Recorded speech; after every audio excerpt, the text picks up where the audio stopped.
Now, I did say that I was going to feature the Manchester Tram Metro link, and that I have done. There'll be a link in the description on the show notes, simulandirtgaming.com, so you can download it for yourself as well. And there's also a very good resource which I'll also link to, which shows various trams for Train Simulator that you can download. Some are free, some are payware, and you can do that, even though they do have, there's a bit of a mix there between metros and trams and subways and trams, but you can get a good idea of where to pick up some light rail. Now, we are at West Croydon, on the outskirts of London,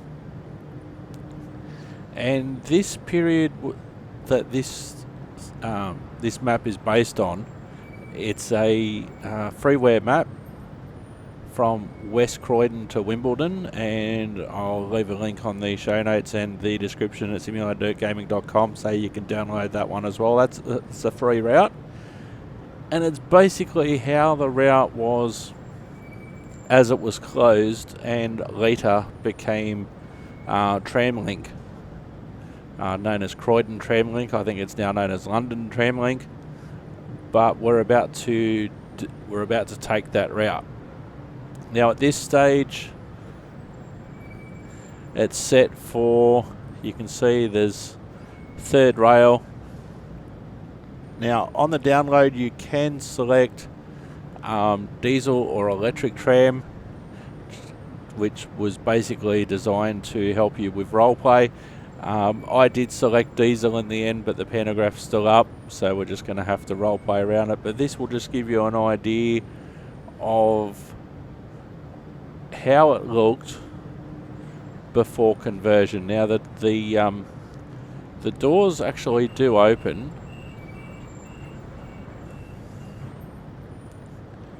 but it's a low-level tram on higher level platforms, so it's not realistic in these terms. I was hoping to feature this in Frankfurt on some low-level platforms, but that didn't work. Actually, where this would work really well, even if it's slightly unrealistic, would be the low-level platforms on the Peninsula Corridor, San Francisco to San Jose. That would work really well. Interestingly, there's our driver. Now, if you turn the lights off, or if you turn the lights to red, our driver disappears. But when you turn the white lights on, our driver reappears.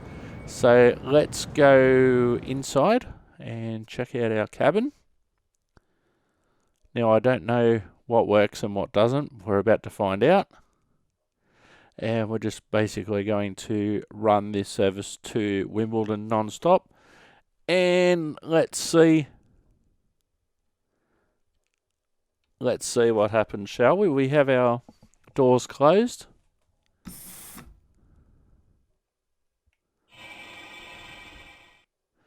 And we're just going to max power. Hopefully this will work.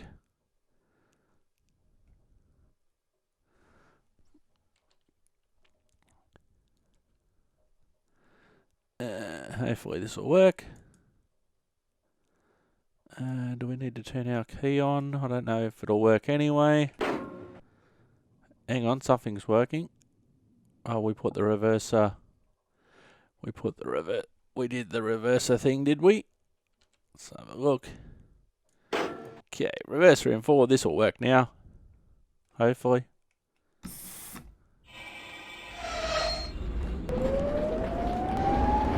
Oh, there's our noise.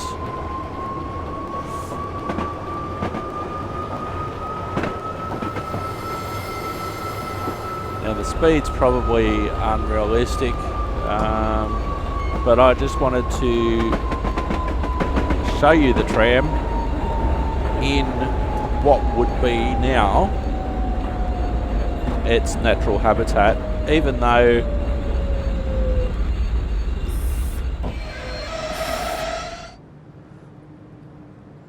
you know, this is not the actual tram, this is the one from Manchester. But this is what you would see on the line now. They've done a lot of work to put all the infrastructure in for the tram. So the overhead wires, rebuilt the stations so they're all easily accessible for the low floor, etc.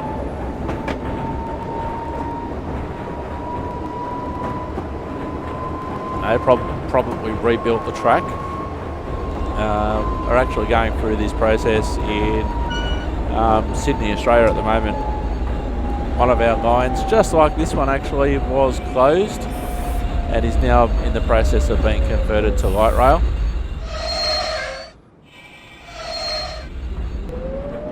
So it's a similar sort of process. We'll try and get out of the trees. Now, I'm not necessarily concerned with how it's driving at the moment. And overall, it's not a bad model. You can purchase the,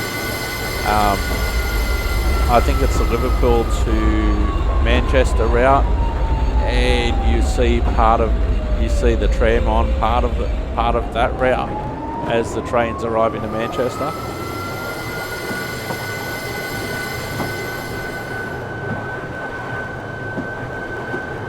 Just adjust the camera slightly.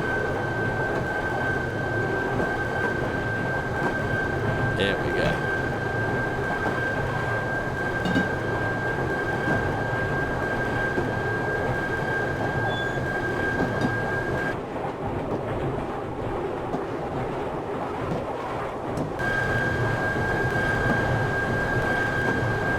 So what the people who have made the line have basically tried to do, they've tried to recreate how the line looked just before it was about to close. And when a train line's about to close, it can look pretty decrepit.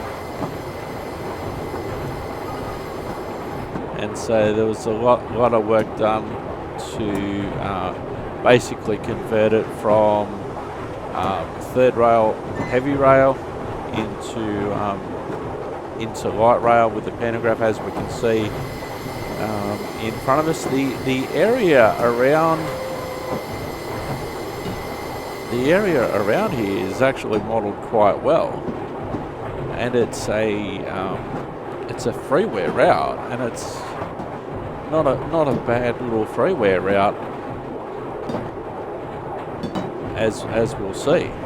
So we'll go back in cab for a moment, just to give you a view of the track ahead and what's surrounding it. As I said, I'm not really concerned with speeding and all of that sort of stuff at the moment. Having said that, light rail vehicles, they can certainly get up there these days. You know, once upon a time they were really low speed, on the street only, but now there's a mixture of on street and using old heavy rail corridors. So it wouldn't necessarily be that unknown to see a tram get up to 70 or 80 miles an hour or kilometres per hour, as it's shown here.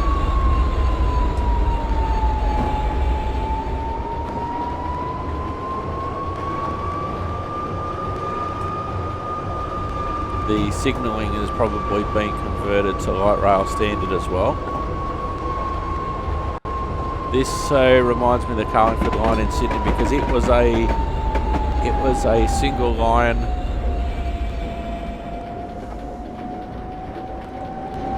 It was a single line as well, and so in a couple of years the light rail will be there, double line all the way.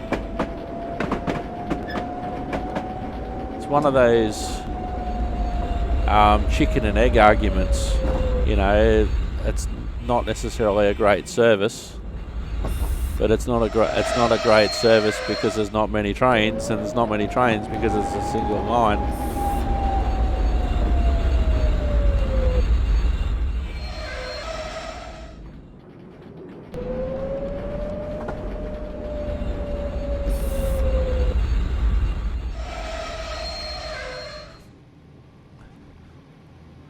Oh, there's a double-decker bus up there on the bridge.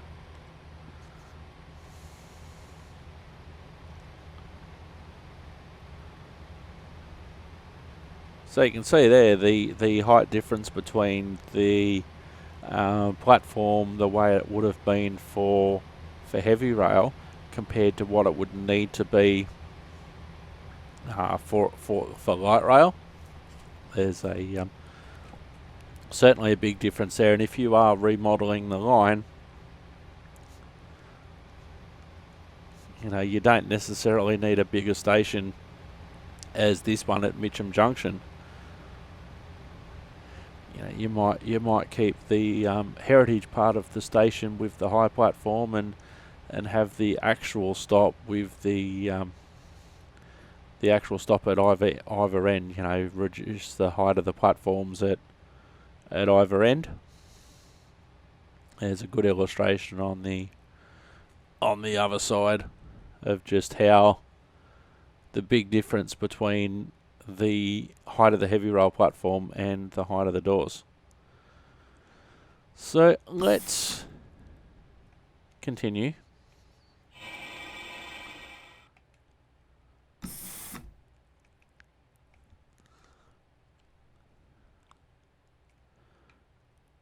Alright, there we go.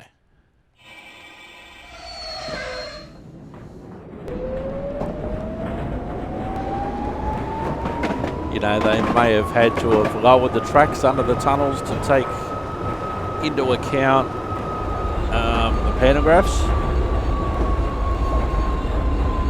Just basically, you know, they wouldn't have been able to, or they wouldn't have wanted to have changed any of the tunnels or the overpasses. So you'd probably want to excavate the track anyway and basically start again, rebuild it in a lot of sections. We've seen on this line how it's how there are some single line sections.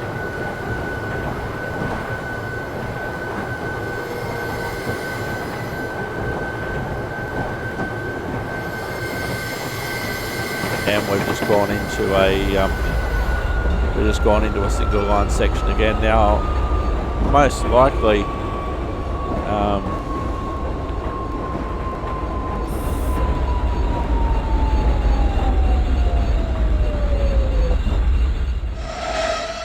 all right, what station's this?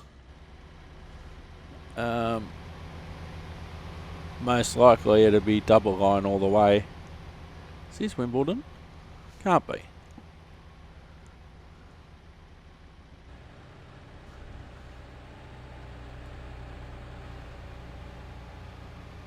Nah, it's Mitcham.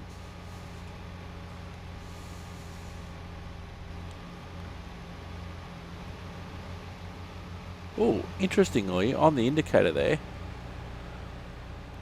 it says West Croydon, which it'd have no right in saying really, because it's a Manchester tram, not a London tram.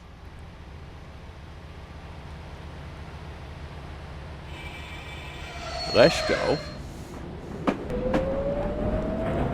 Here's old mate. How you doing, old mate? All right. Now I don't know if the indicator would be working any better if it was on its natural track in Manchester or not. It is a freeware tram, and there's not really a lot of the Manchester tram network on Train Simulator as far as I'm aware.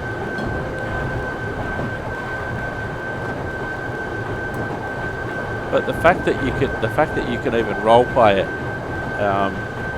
you know, the fact that you can even give it a spin and the price is right being free, you know, it's not a bad free model actually.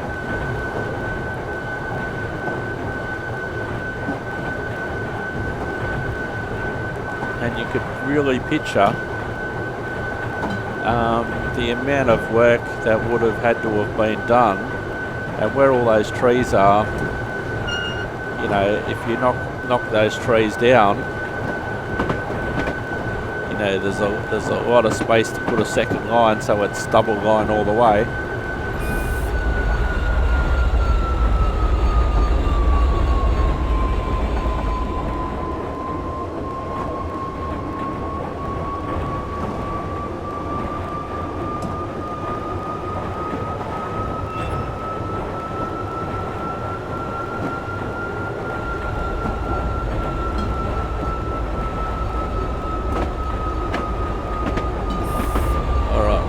station. Ooh.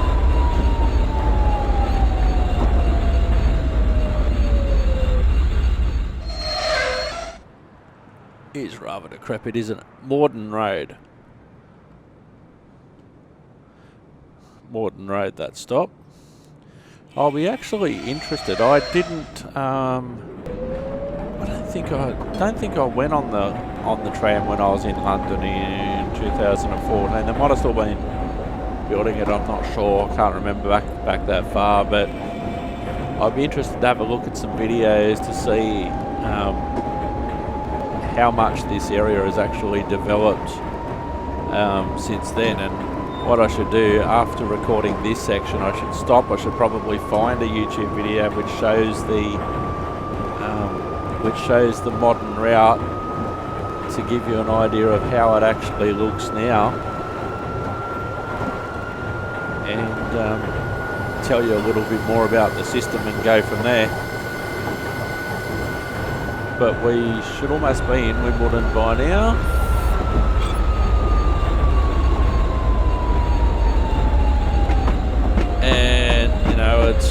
I know that I'm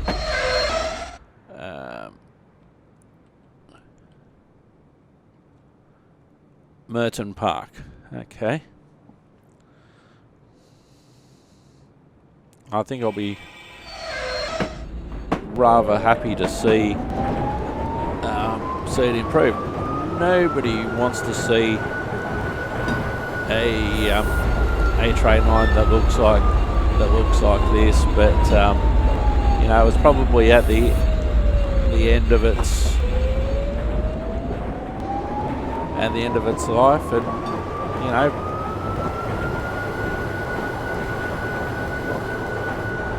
there are a lot of lines around the world that really could be converted to either a light rail or even a bus, because there's, you know, not many people riding it.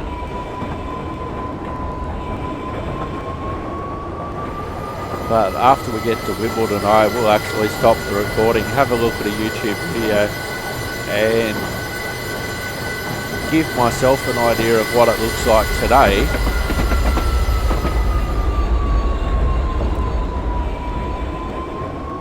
So we should be coming into Wimbledon now. Oops. Oh, I came into Wimbledon. That's not good. Maybe I should put my disclaimer up. Train derailment due to consist tilt. Well, we can check out Wimbledon in a moment.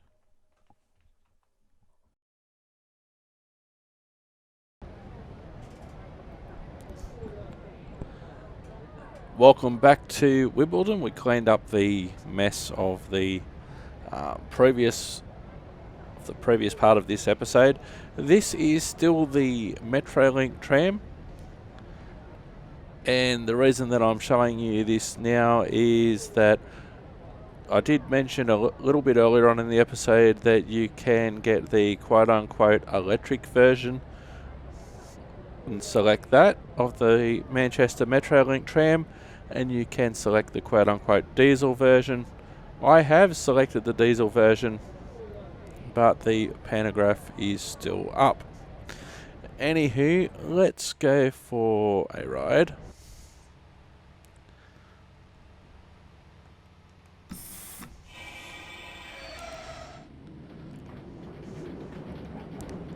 And I've been watching some videos. I'll put a link in the description and also on the screen. I know how to do that now. And on the show notes at simulinedirtgaming.com. This line between Wimbledon, which is where we are now, and also West Croydon, it closed in 1997. And it opened as part of the Croydon Tramlink network in 2000. There's actually 4 separate lines, all centred in on Croydon. So this is merely part of that part of that network. If you wanted to visit every station, there's 39 stations, and you could go across the whole network in about 2 hours if you wanted to visit the whole network rather quickly. Now, I was mentioning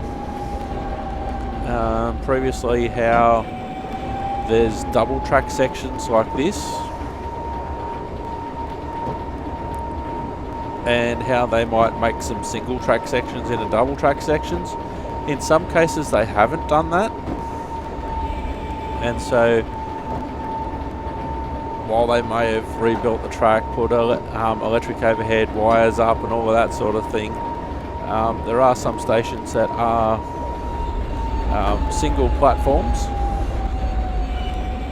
And also, interestingly, at some of the stations,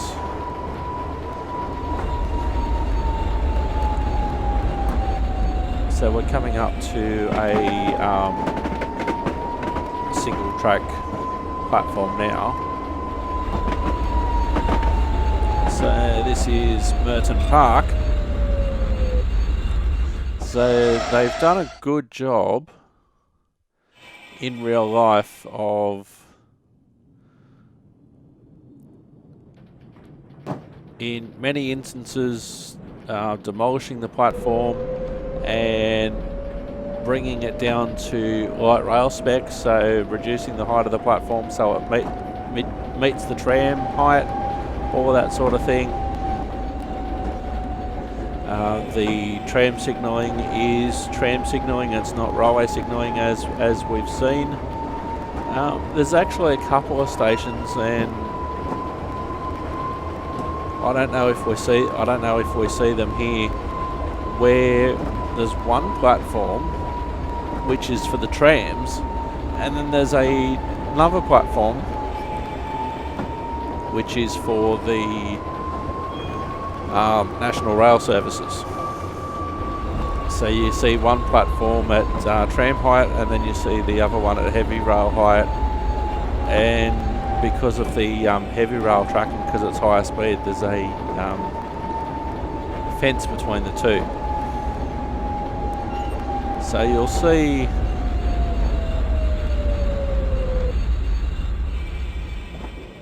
a station like this for basically the tram the size that it is.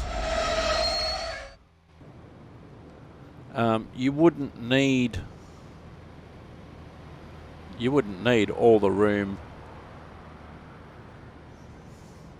You know, you wouldn't need the long platform. So that what they've done, they've shortened the platform, built a new platform. There's a trampoline over there. Hang on, I need to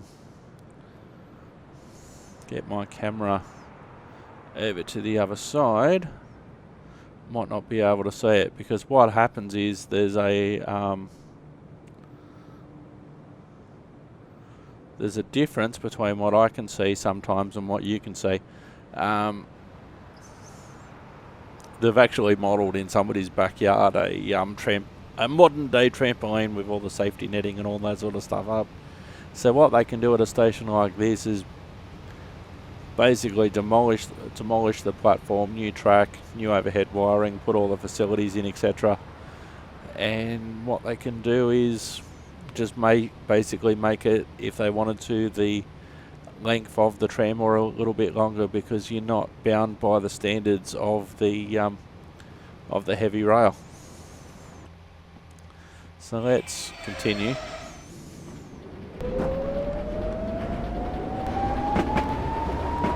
So signals like this green signal that we'll see, that'd be gone. A lot of it, except for the junctions and when you're going from single track to double track and vice versa, a lot of it would just be by line of sight.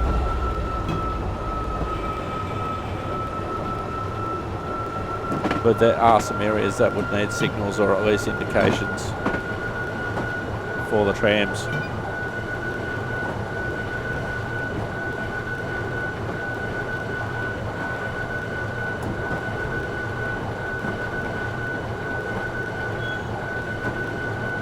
So in many instances, they've kept the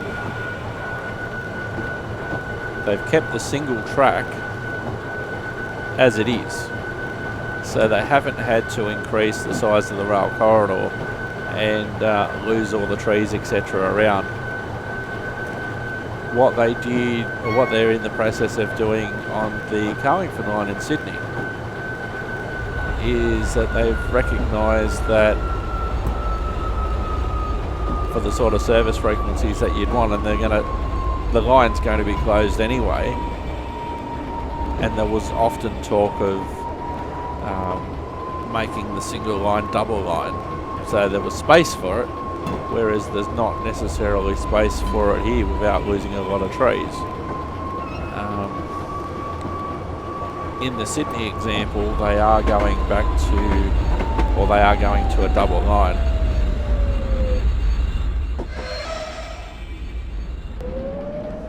So this is Mitcham.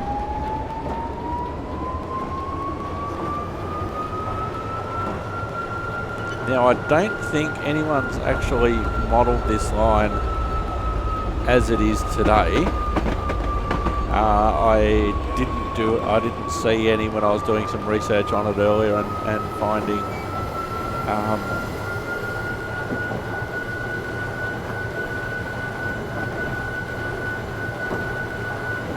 it would be cool to see, and considering that a lot of the base is already there, it would be cool to see it modelled as it is today. That would be cool. I don't think that has been done though.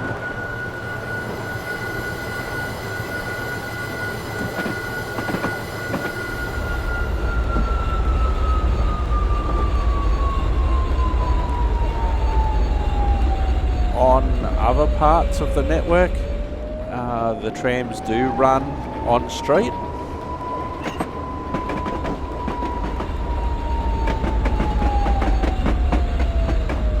This is Mitcham Junction.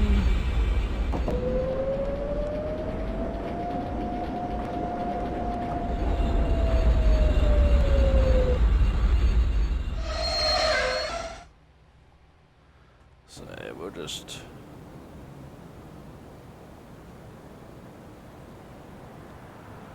So this is where this section this part of the trip will terminate. Sort of looks like overkill for this. Sort of looks like overkill for this size, but this isn't how it is anymore. So what we'll do, hopefully when we come back, we'll be able to drive a tram that is actually on this route today.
to Central.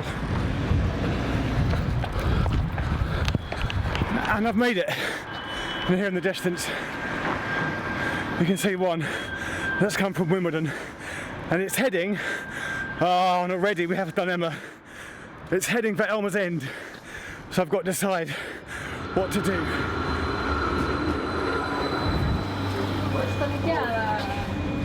So we're leaving Central on an Elmer's End tram. If I'd have made that one before, that would have taken me to Beckenham Junction, which was the plan. So do I wait for the next Beckenham Junction, or do I go to Elmer's End first? I think we have to do the sensible thing, go to Elmer's End first. But now I have two choices of what to do at Elmer's End.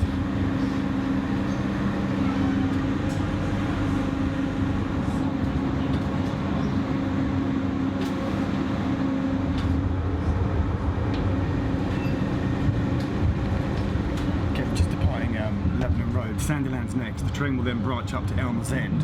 What I'm considering, I'm looking at real-time trains, open train times, is at Elmer's End, you get a National Rail Southeastern service.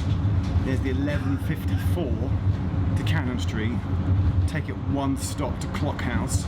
You then run 90 seconds down the road to Beckenham Road tram stop, or just run or get the bus to Beckenham Junction from Clock House.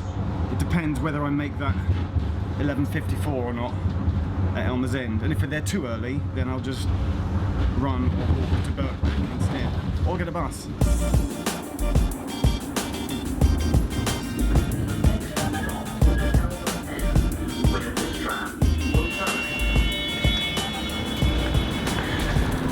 There's a Southeastern in 4 minutes. There's a 54 bus in 9 minutes.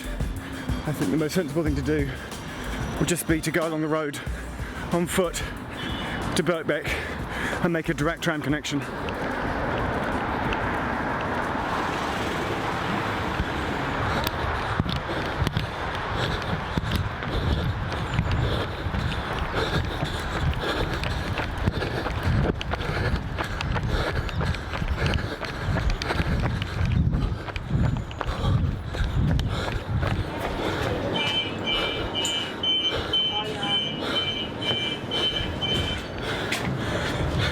Thank you! The next stop will be Beckenham Junction, where this tram will terminate. So as I got to Birkbeck, got my breath back now, as I got to Birkbeck, I could see the tram and I ran up the path and I waved to him. And the nice driver, Mr. Tram Driver, if you're watching this video, that was exceedingly kind of you. Otherwise, it's a 10-minute wait on this section. This now means, and it's 11:59, there's a 12:03 out of Beckenham Junction. So as we pull into Beckenham Junction, there should be a tram on the other side of the island platform. I should just better hop across and leave Beckenham Junction quite quickly. And then there's only one. Okie dokie, we are back, and haven't there been some developments since the last part of this episode? We are where we started the initial part of the episode. We are at West Croydon. However, it's looking rather sweet now. And what that is, there's been a re-imaging of what this line would look like if, instead of being closed and converted over to the tram line, if it was closed and converted to London Underground. So in some regards, this is a fictional route now in 2021. However, this is closer to what the line would have been looking like if it was in good condition before it was closed and converted to London Underground. So what the developers have done, they've obviously worked with the group that put out the first version, and then they've modernised it. Now the tram model is different. It's actually from a German DLC, hence the German writing on the front of the tram. But at least now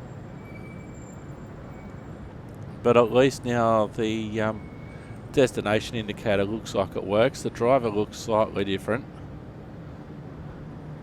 So we're still going to have, of course, the same problem in terms of the platform, because the platform height and everything hasn't changed. It does look more modern, but what we will do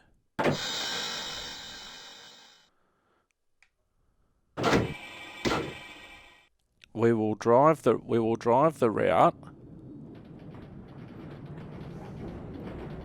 and the tram itself is actually a German tram, and from Bombardier, and it has been imported into the UK for use in Manchester and also on the Croydon system. So if you think that the model looks somewhat familiar to what we saw in the first part of the episode, well, that's what it is.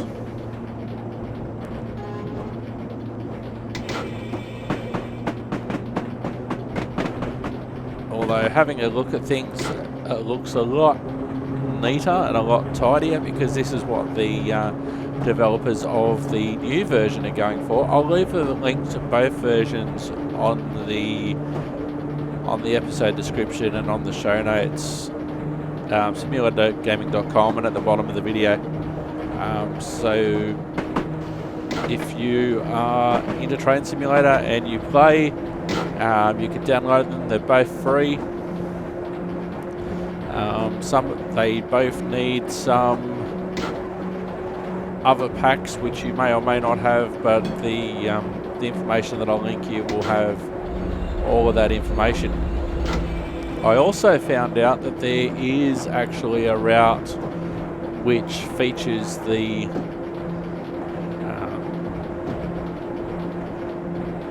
Croydon tram link as it is today, as part of a wider map, which is a work in progress. I need a bit more time to work on that one, and because there's a lot of assets that I haven't got yet that I need to download, some free, some paid, so that's going to be a project for later on. But there is a route that you can drive.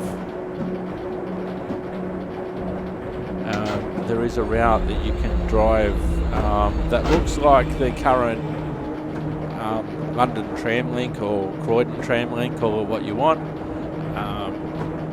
But I just don't have it installed yet. But there is one. It's not the whole route, but it is some of the route anyway. So there is some construction going on here. See on the right hand side, there was one station. I don't know if this is it. Oh yes, I think this is a station that's closed. They've got it modelled as closed, and they're doing work on it.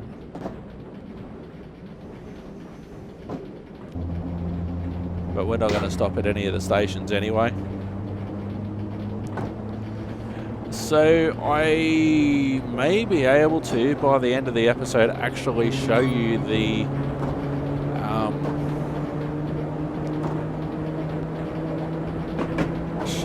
this model of tram with the Croydon tram link reskin. I may be able to do that by the end of this episode. We'll have to wait and see. I tried to get the Manchester model to work on the Frankfurt U-bahn. That wouldn't work. Maybe this version might work. I'll try that in a minute. But let's go outside and let's see this model in action. Zoom out away from Mr. Driver.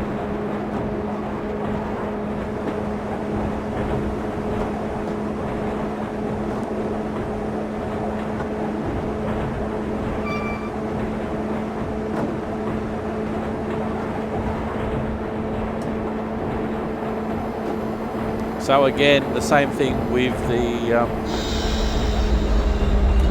overhead wires. We're role playing that there's overhead wires. There isn't really on this route, as it is on the screen in front of you. It's still third rail.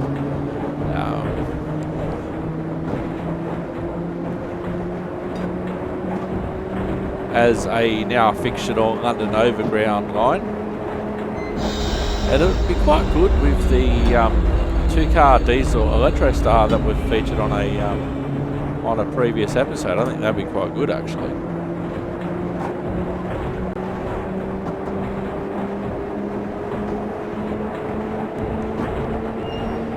There is another way to get the skin of the Croydon tram link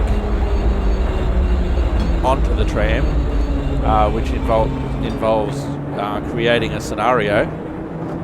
But for whatever reason, every time I try to go into the scenario planner, I have a game crash, so I won't be trying that. There's another way that I'm going to try, which may fool it into thinking that it's another skin. I think it was, hang on, was it this one? Yeah, there was one where there was a missing platform, and that was it there. The developers are still working on that, how to make the platform reappear.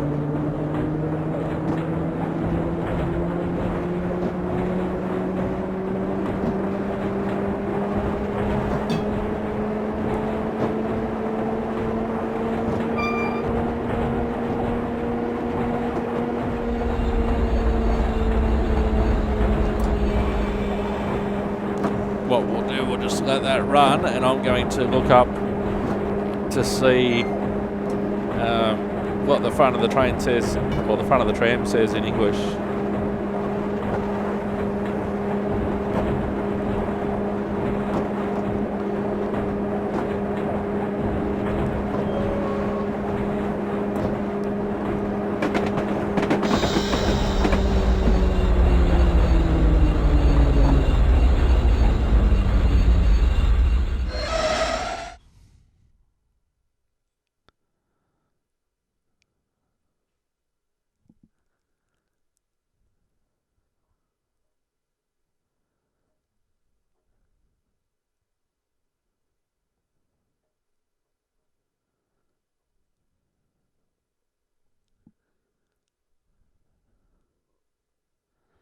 Oh, I'm missing a T.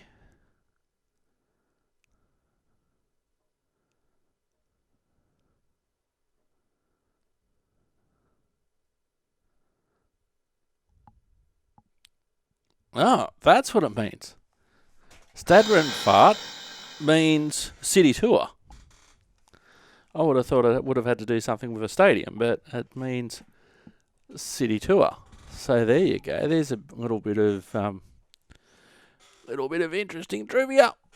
All right, let's get into it.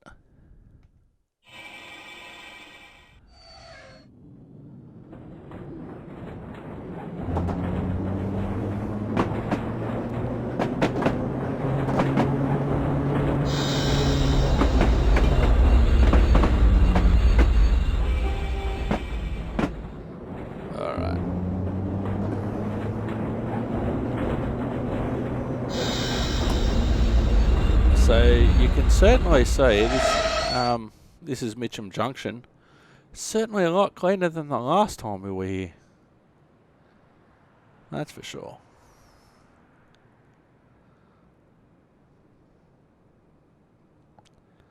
Mitcham Junction.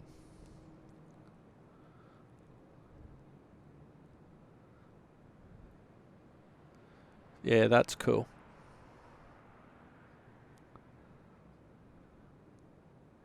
Yeah, that's cool. That could even be my cover art. I haven't decided yet. Okay, let's get back in the tram. It's certainly a lot tidier.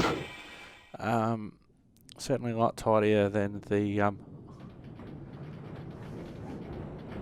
last one. But that was only because the aims are different.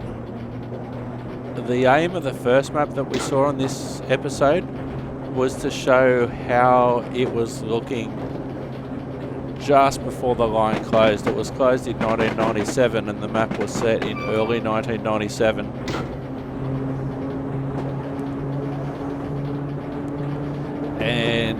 this map is basically showing you what the line would have looked like if it was upgraded into London Overground control, operated by London Overground. There's been a few railway lines in and around London that have been converted into a London Overground service, or in this case converted into a tram service.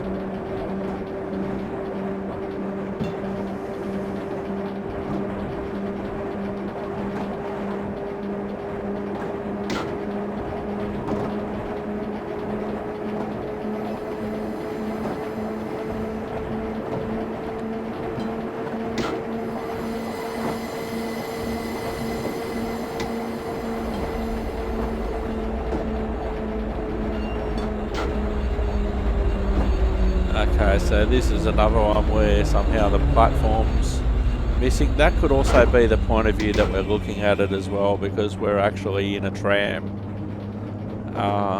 That could be contributing to it, possibly. Although I do remember reading that it was a known issue on this line, on this route. Now, I did recall when I was doing a lot of downloading this afternoon, I did recall that there was two versions of this line. I was hoping that the other version was going to be the tram version, but it's not. So maybe that'll be another episode down the track, pun partly intended.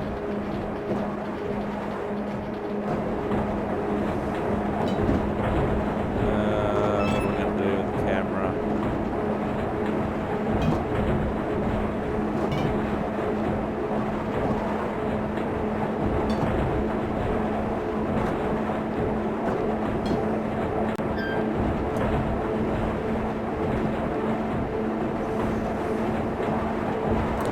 So what I'm going to try and do when we get to Wimbledon is to have a look and see if I can fool the tram to thinking that it's a London / Croydon tramlink tram instead of a German tram, even though the tram model is basically the same, with the exception of the destination indicator, etc.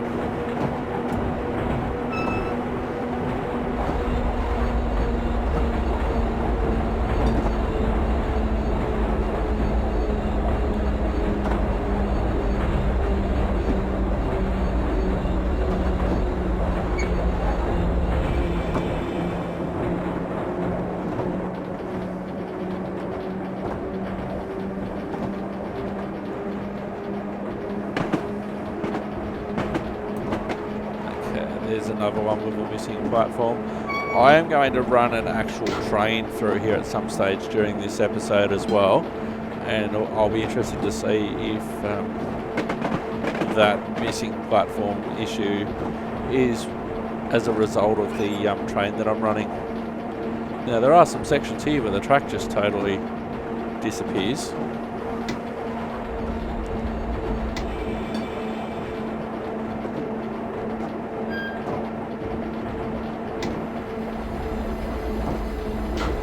Red signal coming up, red signal, red signal.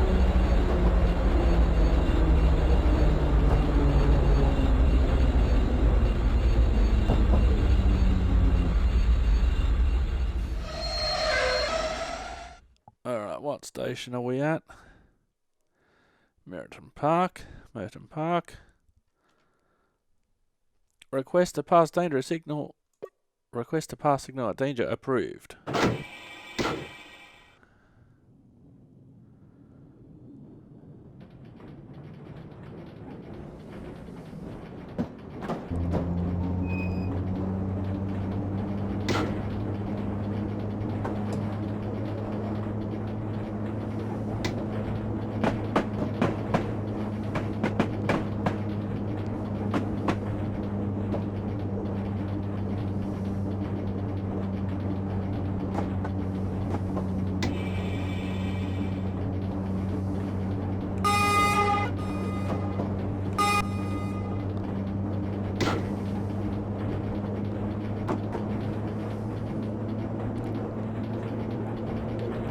with it now being a tram route, it might not be needed to have level crossings.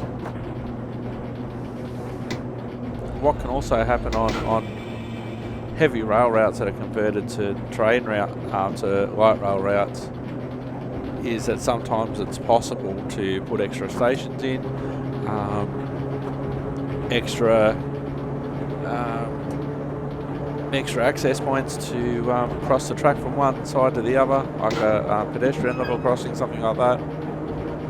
Sometimes it's integrated with the traffic light system, so it's not a traditional railway level crossing, unlike the one that's coming up here.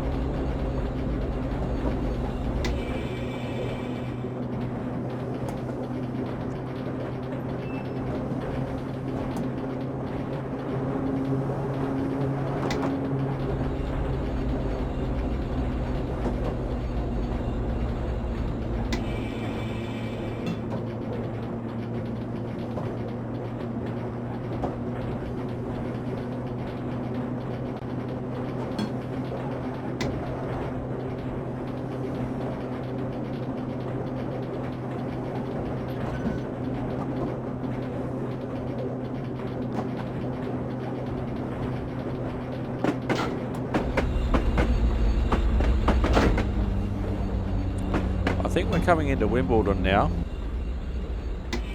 and where we're arriving now into Wimbledon, there's actually two tram platforms now, platform 10A and platform 10B.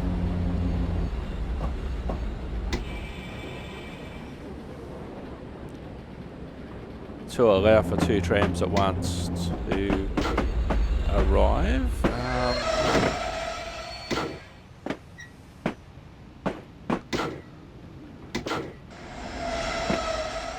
Actually, this might be our outside.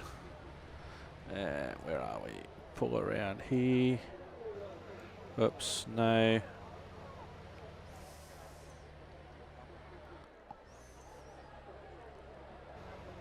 That's not going to work.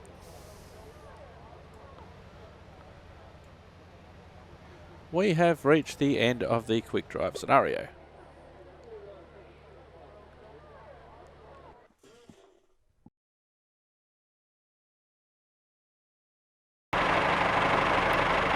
Speaking of things of the past,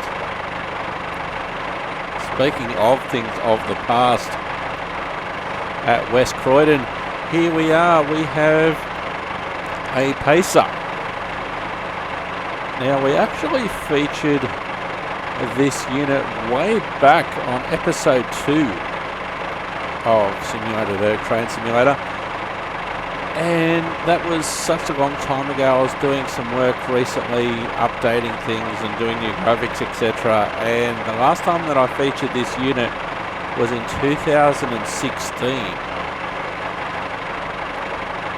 2016 was the last time that the pacer got featured. There's the back end.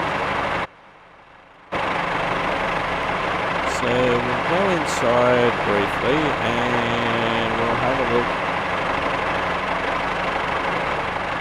Okay, there's our passenger view. Now, in case you don't know, a pacer was basically a low-cost alternative to a diesel multiple unit, where it actually used a bus body. Now, if those doors look like bus doors, that is because they are bus doors. And it's basically a bus body with a driver's cab. So it's a very lightweight unit. It actually doesn't look like it's on the track there.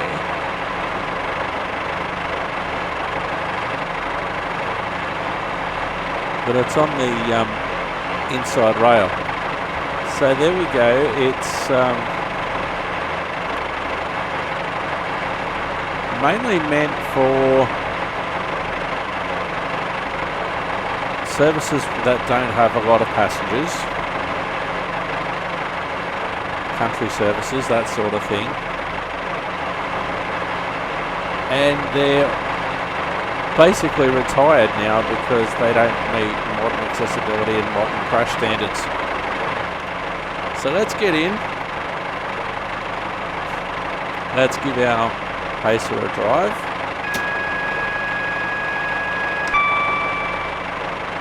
And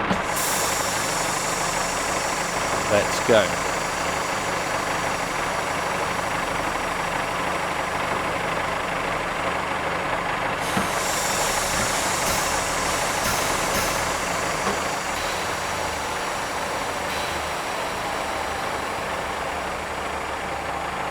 So it's a diesel multiple unit.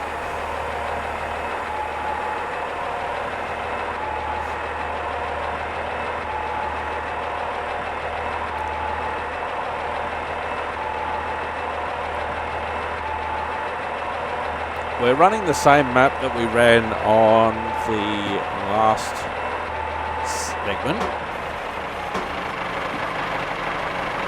And you can even tell that it sounds like an old Leyland bus.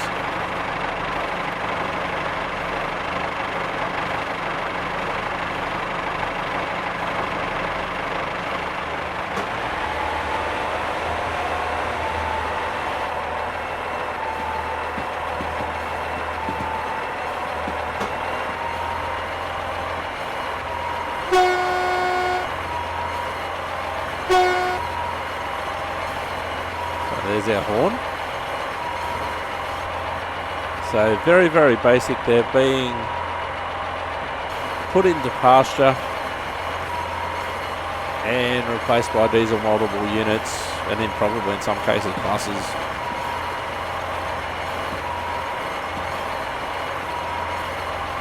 The interesting thing is that they could be coupled to other units, and it wasn't unknown, I should say, to have a Pacer coupled up to another diesel rail car. But they'd be best known for running by themselves. So considering that we're doing a little bit of a bits and pieces episode with a little bit of this and a little bit of that, I thought that it would actually be a good time to officially say goodbye to the Pacers. And this is the good thing about Train Simulator and train simulation and simulations in general. Even though the real world Pacer doesn't exist anymore, it can live on. There's a whole wide variety of repaints out there, reskins out there.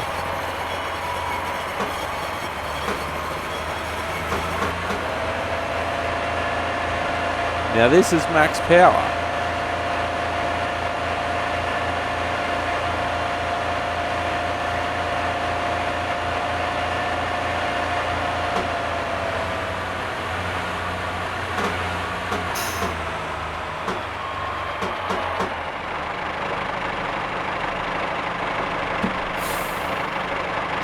Alright, we'll see if we can... Oh, this is the station that's under construction.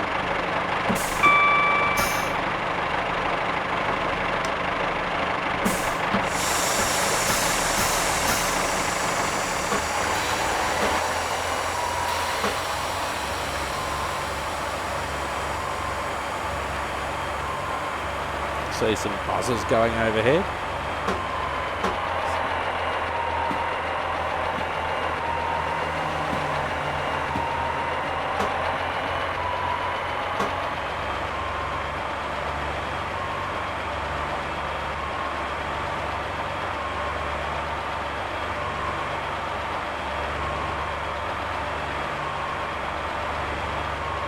We'll go outside for a bit. I'll adjust the camera.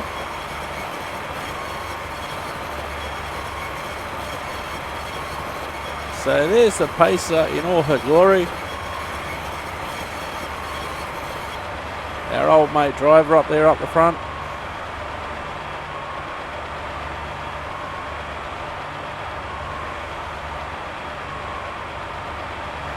Officially known as the Class 143. usually just known as a pacer.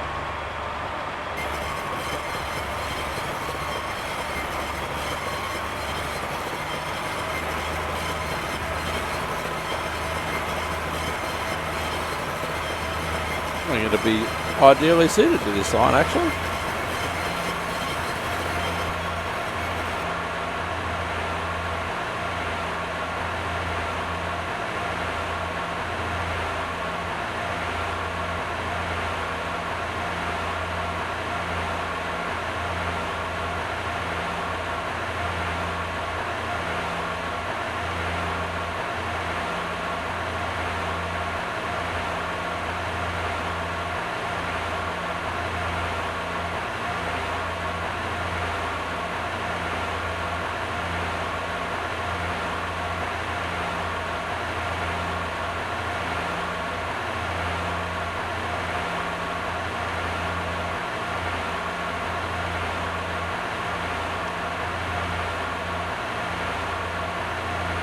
It's interesting that they're showing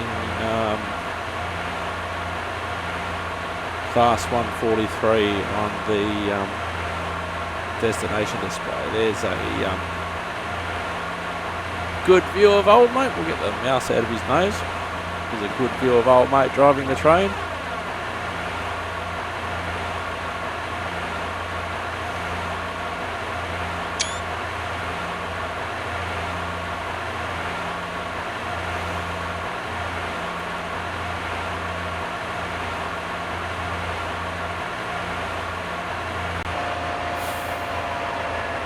It's interesting how the engine noise changed when I zoomed out a little bit.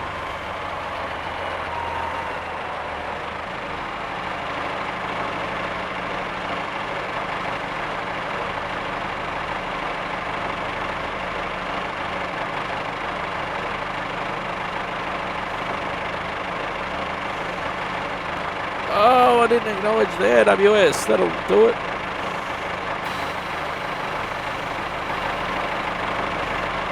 Do it every time.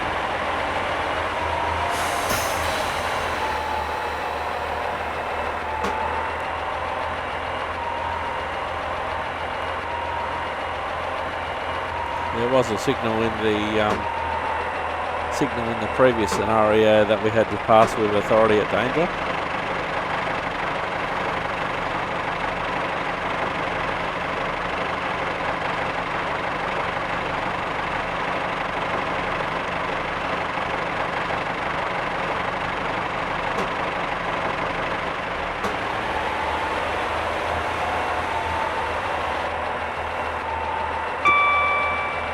Pretty and sounds pretty green to me.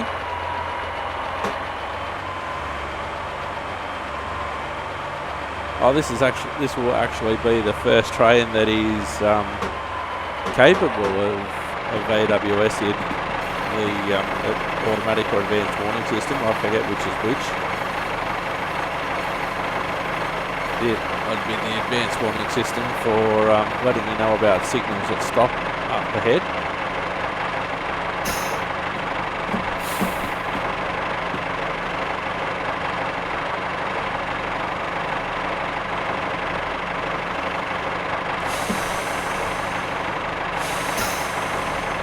Go up to the young lady and we'll open our doors for her.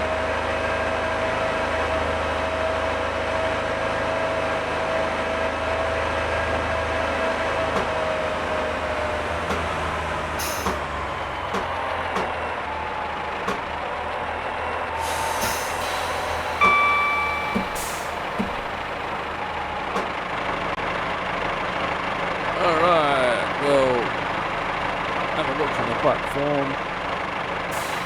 And we'll open our doors.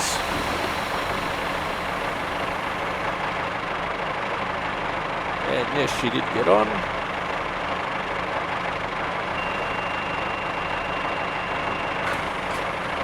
We're at Mitcham Junction. So this should show you the doors. Do a bit of a side on.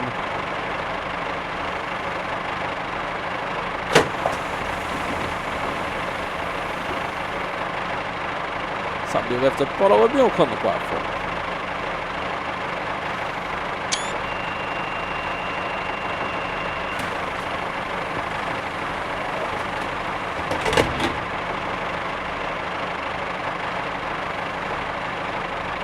to zoom in to the doors.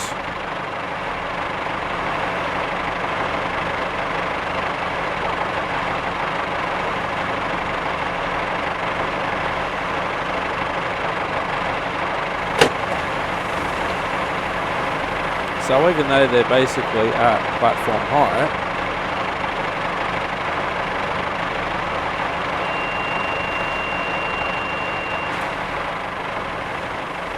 there's a good view if I can see through the trees.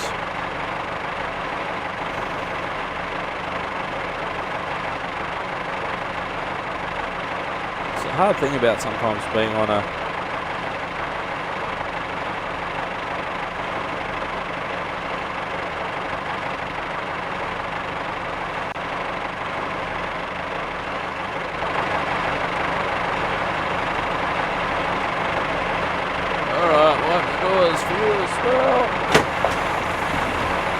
So even though it's basically level with the platform, depending on your height of the platform, there is still a step. There is still a step to get up into the to get onto the train.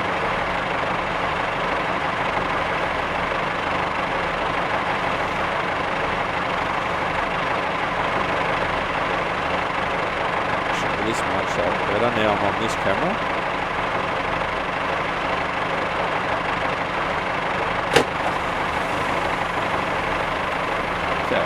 So you can see there that there is indeed a step to get up onto the train, even though there isn't that much difference between the level of the train and the platform. In this case, when you take the internal step in a comparison, it's like you're getting onto the step of a bus.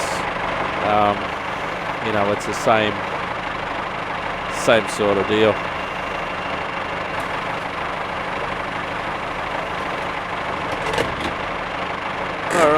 There we go, there's our 2 beeps from the guard to tell us that we're right to go.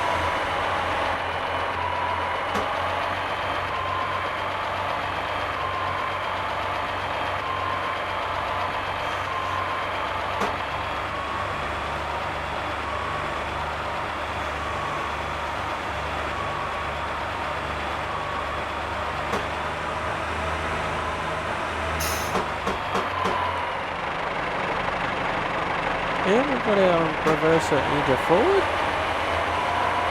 And our brakes released, or the door's still closed or open. Let's have a look.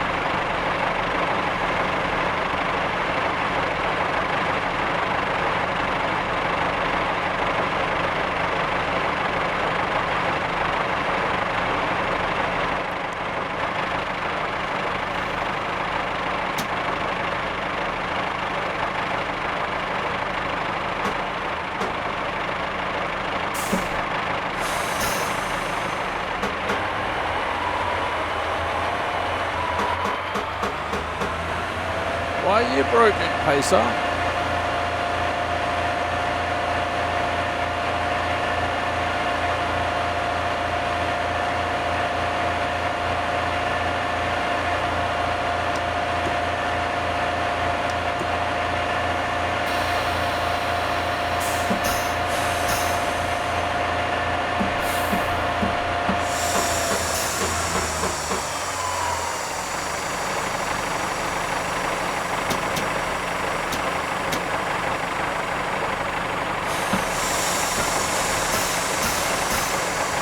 Charge and the brake pipe.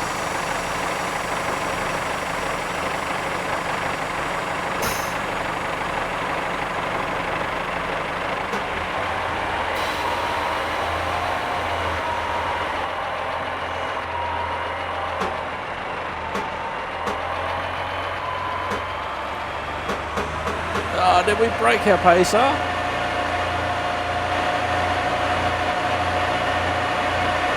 Oh, there's a view we don't want to repeat anytime soon.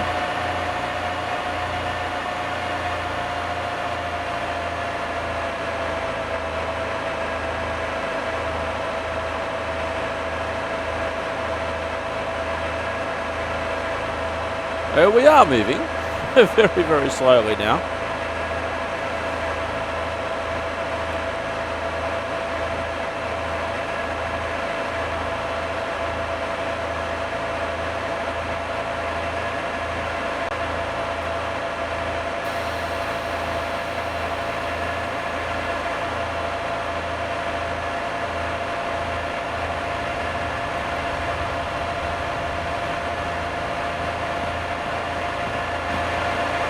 Alright, let's get back in the cab.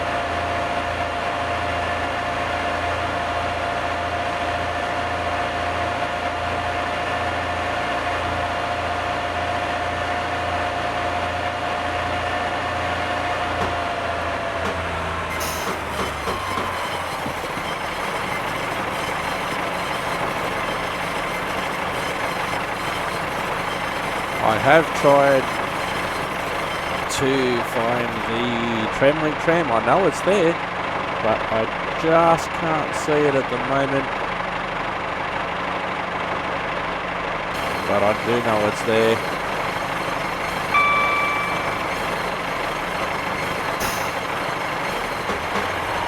Clear signal ahead. It's good for us.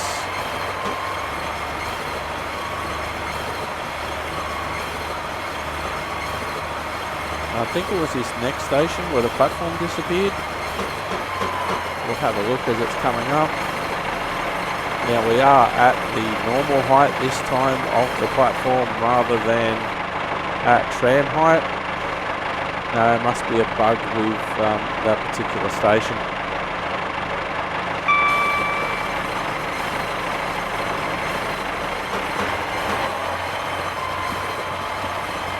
Sometimes you just get a bug where you just have to note it down and say, we know it's an issue, we're working on it, we don't know how to fix it. Especially with smaller developers or individuals. This is a free route. Now, did it disappear? Did it disappear before? When we were running the original route? I can't remember. Up until now, with all the little gaps that I've had in between, this episode's taken about 5 hours to record.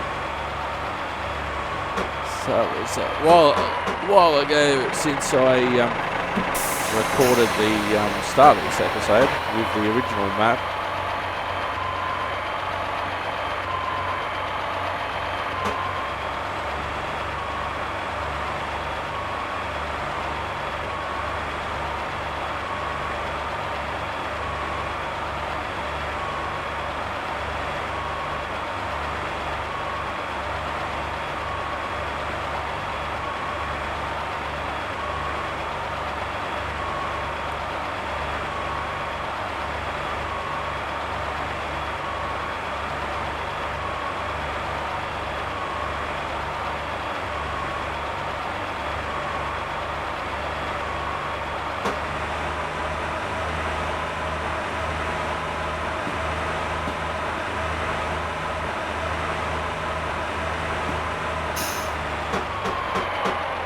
Another station coming up. Our bridge would be most likely breaking point in real life.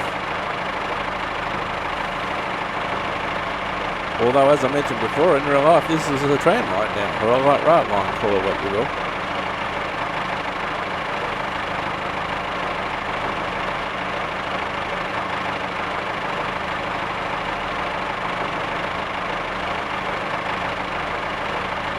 So we'll just let it coast for a bit.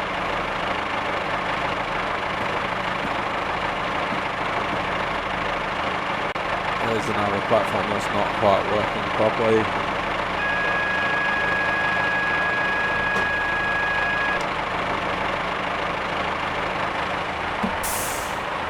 Oh, I think this is where we were coming up to the signal that stopped last time.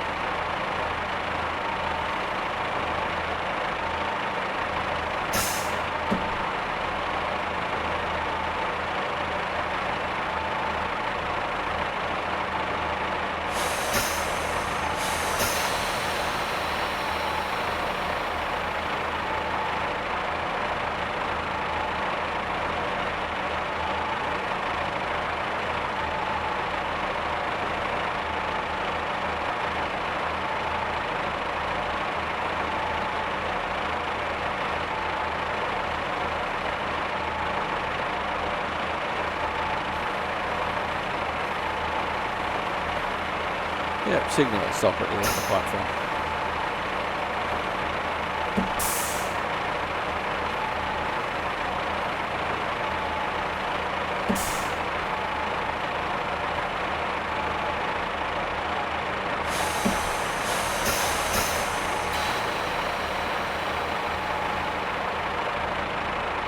And isn't it? Yep. This happened at this station last time as well.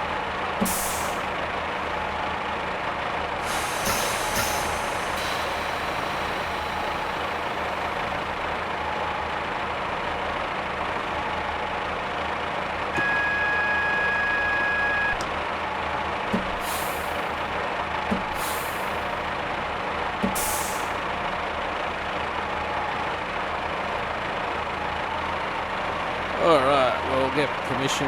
Yep. Request the passing light danger approved.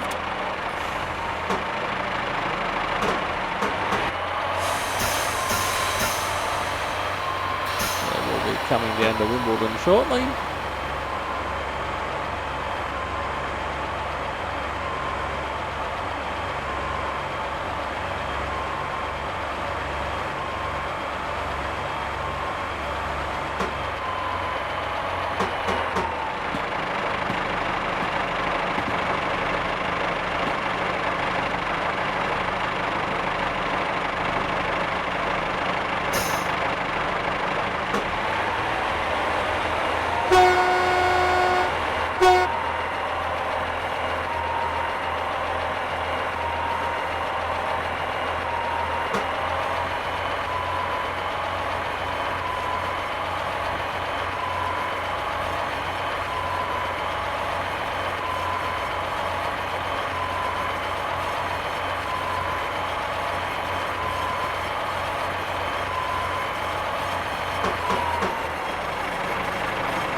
So the paces as they leave service, by many passengers they won't be missed.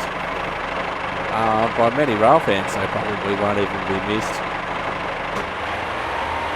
Those who like them will continue to like them. And certainly one of the more quirky sides to the English railway system.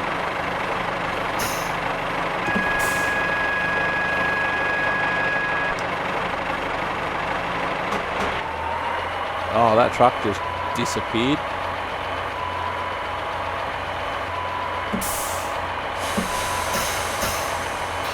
Which for him was probably a good thing.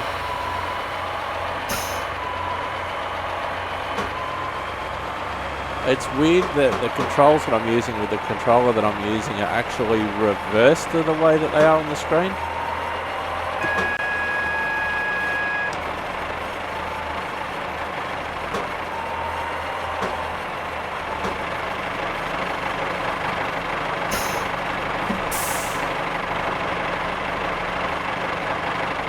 So we're coming up to Wimbledon now.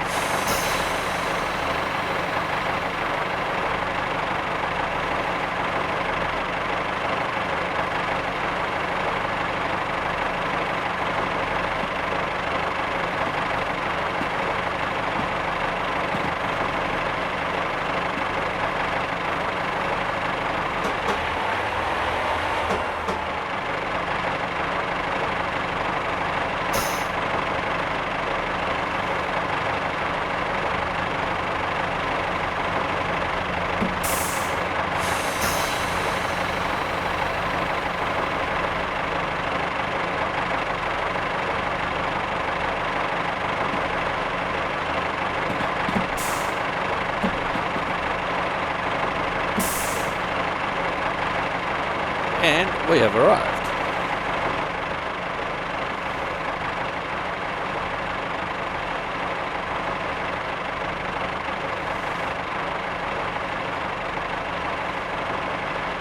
Let all the passengers out. We have arrived.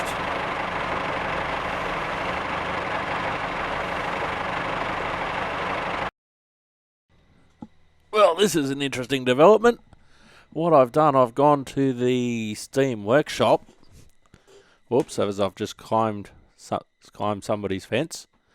I've gone into the Steam Workshop and there's a short scenario that you can drive in the Steam Workshop on the light rail tracks. It's imported the German tram and the colour scheme, but let's go.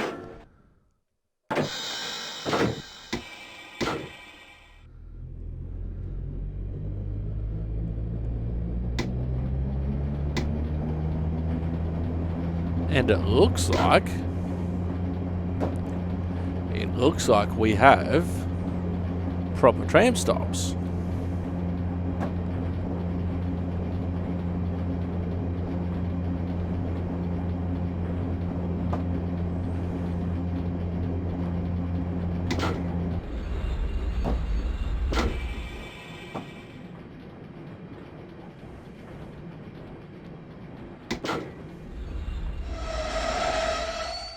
Alright, so let's open our doors.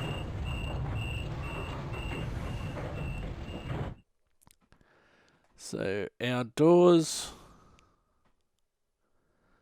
are not open. Oh yes, they are down the back. But we have a tram and we have a light rail route.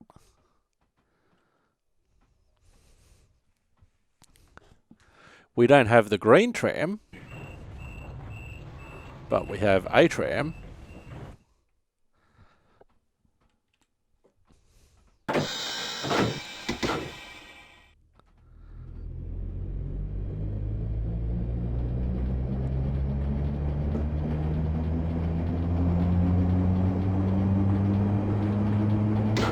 And I may be a little bit closer to figuring out why I can't see the green tram.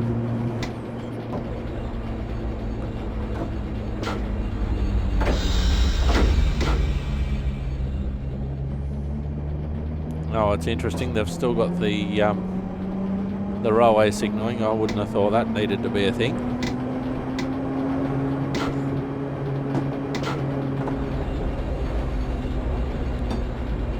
But we're coming into Wimbledon again. It's a very short scenario. Well, they've actually concreted underneath the bridge here.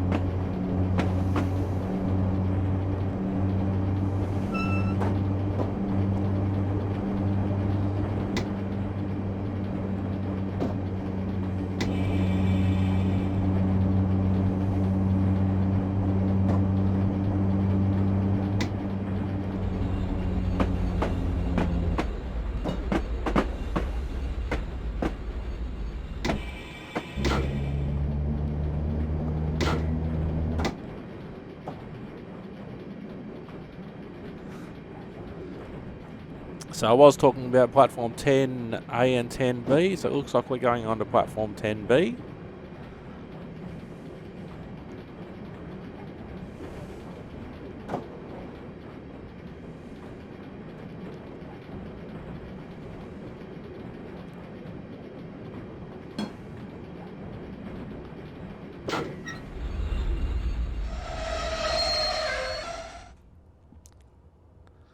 So we'll have a look.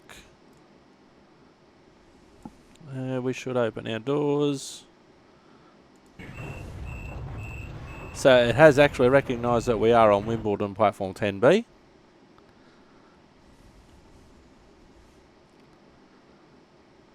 Got a Southwest train beside us.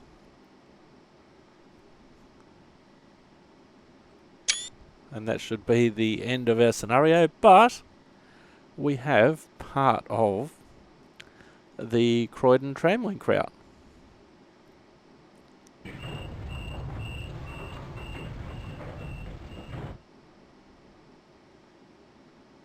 And that's as pretty much as far as we can go, because that's the end of the line.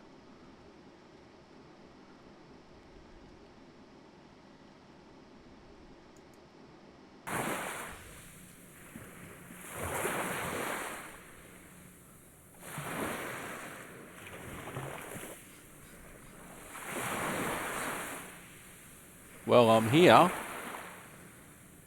I don't know exactly where I am or how I got here or what I'm doing here, but I'm here. Somehow I'm in an editor. I'm in an editor! And so you can go around and you can edit things, but I don't know what I'm doing, so I'm not going to be doing that.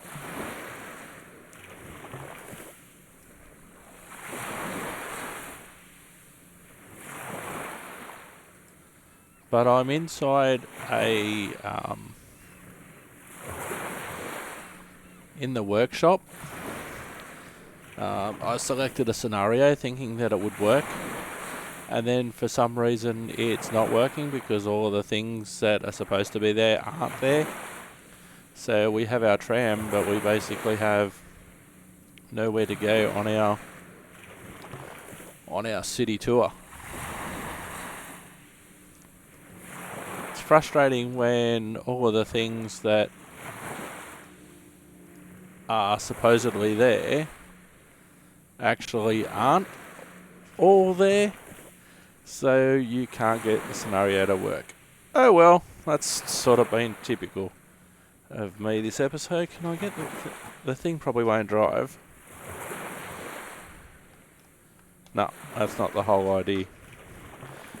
Anywho, back to the drawing board.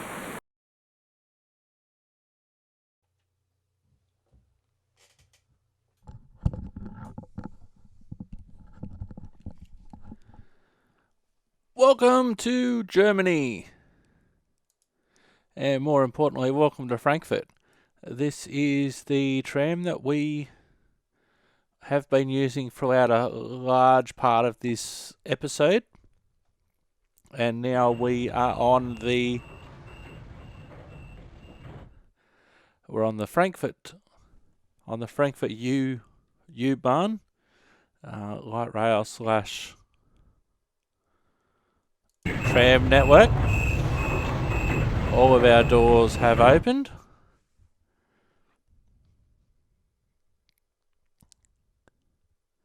And now we're going to see what this tram can actually do in an environment that it's actually meant to be on. We'll just wait for the doors to close, then we'll go inside. We're heading back to the depot. It's actually been some time since I've driven this route. There's actually quite a few routes to drive. All right, so we can put our reverser into forward. Whoops. And we can apply some power.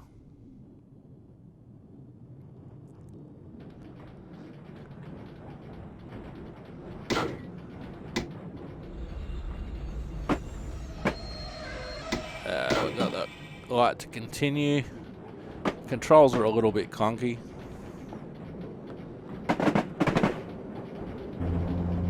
But let's just see how we go.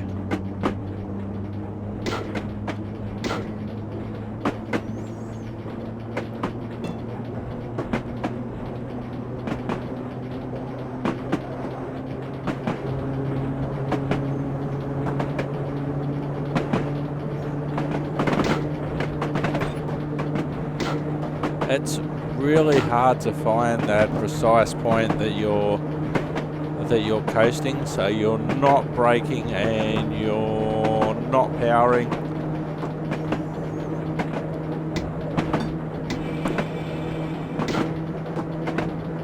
I was probably supposed to stop then.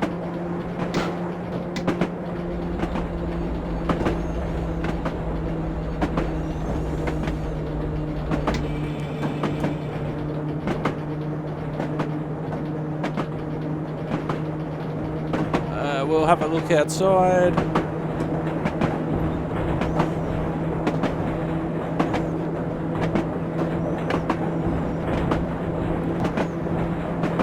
I'm actually half tempted to do...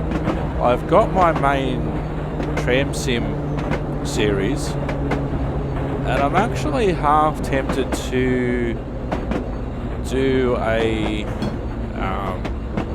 to do a Frankfurt Tram Simulator series.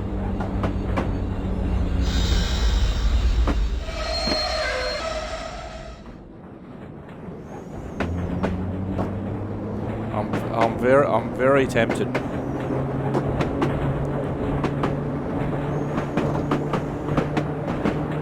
I was going through yesterday and I was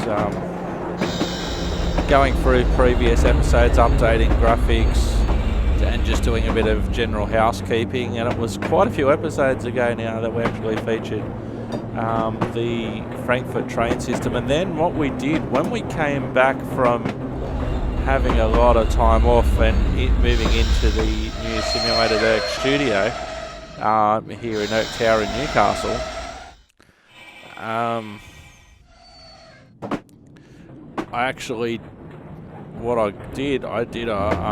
got a British high-speed train and I ran it around the this network, which was very interesting. So what we're going to do, we're just going to take this to the depot.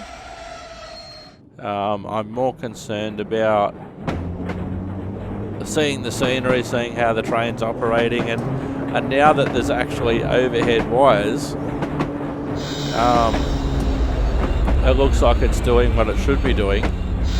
I did have a bit of dramas with one of the scenarios. I thought that I was going to be sweet for it because I did the first scenario, and then I tried to do the second scenario, and it needed a different downloadable package or downloadable content, a DLC that I didn't have. And I think I've spent enough time and enough money today downloading stuff.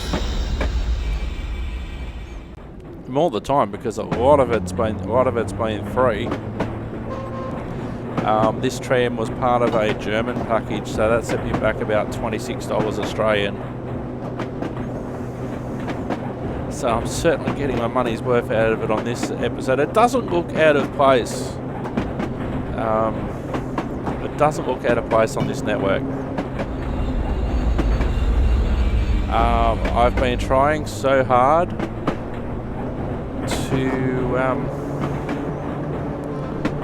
get the green Croydon tram colour scheme to come up. It hasn't come up so far. I know it's there,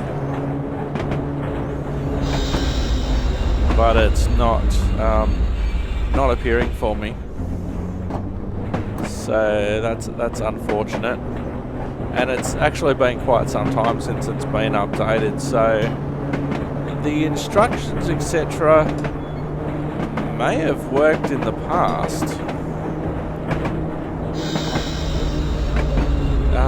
The instructions may have worked in the past, but there may have been some changes to how things have been set up. I'm talking like 2014. The model is obviously there. The model obviously still works because this is the model.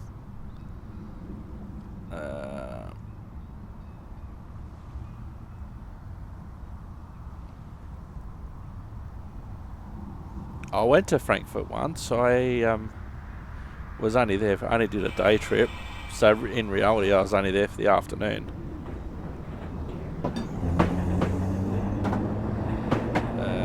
Quick get out of the trees. We actually might be coming up to the depot because we can see other trams there. I'm presuming things might be a little bit more smoother with the actual tram that we can see on the left there. So we're just going to take our time coming in.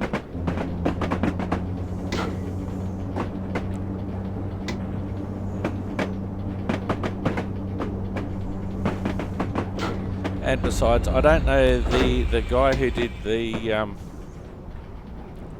colour scheme for the Croydon tram link. I don't know what he's doing because hasn't been an update in a while. So there may be no support available, but we have arrived at the depot.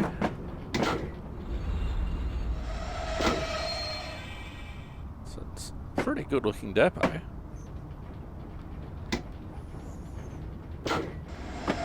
Oh, the door's open. How good's that?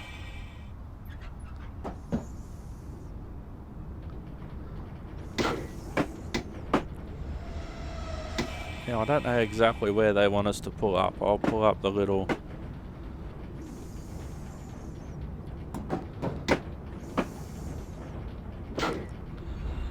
So, according to our map, we're going through, I believe that's something like Space 62.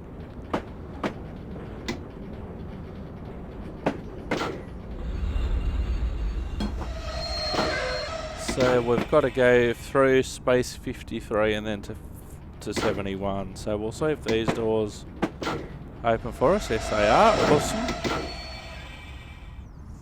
The controls are a bit clunky. And the tram certainly speeds up quickly. Doesn't matter how much power you apply or... Well done. Okay, we are at the end. Okay, I thought we still had a little bit to go, but we have finished our quick drive scenario.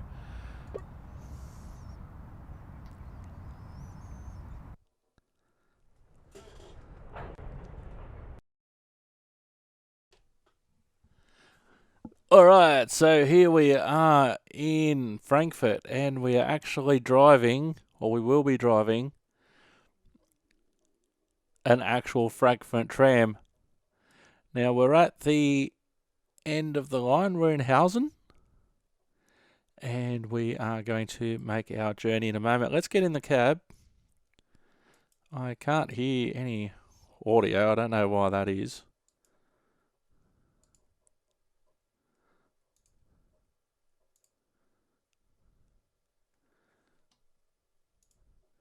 Okay, this is odd. Alright, let's...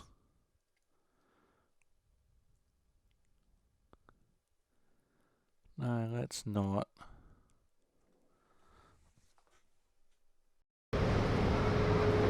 Alright, so here we are. This time we are in Frankfurt.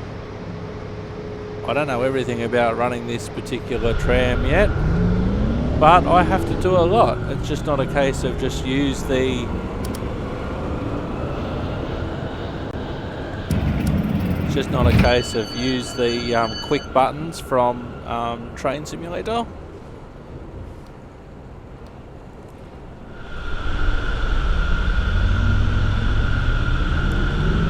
I actually had to wake this up from cold and dark rather, so I could get it started.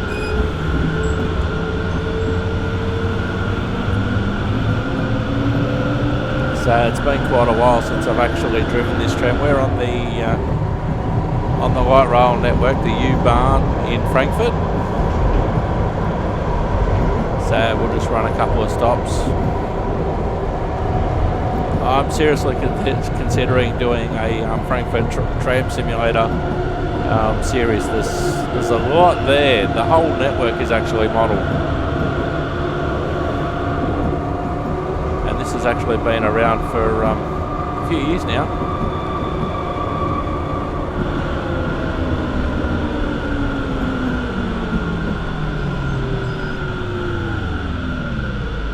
Go up to the marker up here and then we'll see how much room we have to spare.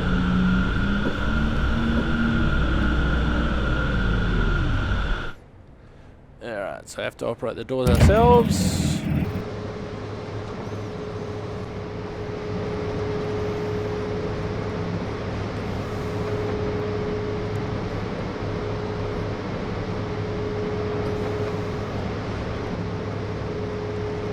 Whoops, that's not helpful. Is that the end of the tram or is that the front? I think that's the back end.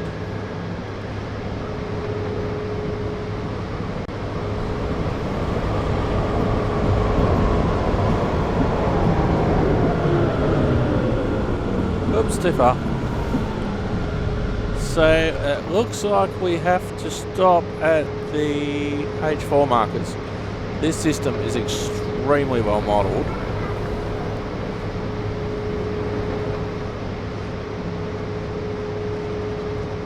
I don't know German. Let's go inside. Well, we can't do that. Alright, let's go back in the cab. Let's close all of our doors.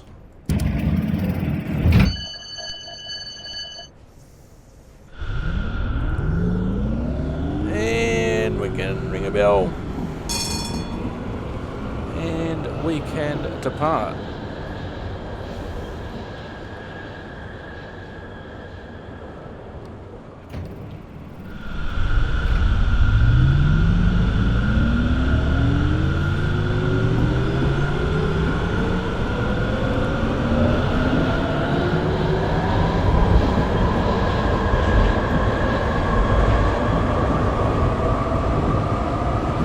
So the stations are quite close together. I'm doing 80 kilometres an hour, too fast. I'm only in a 70 zone.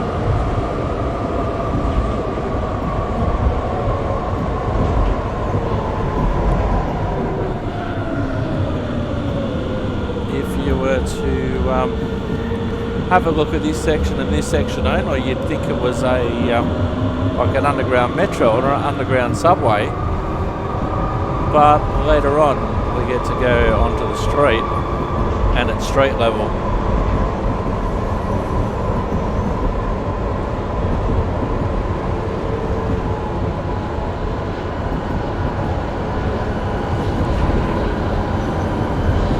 So I think I need to watch a couple of YouTube videos to remember how to fire this up, work the passenger information system, etc. Alright, get on the brakes. On the brakes, my dude. There we go.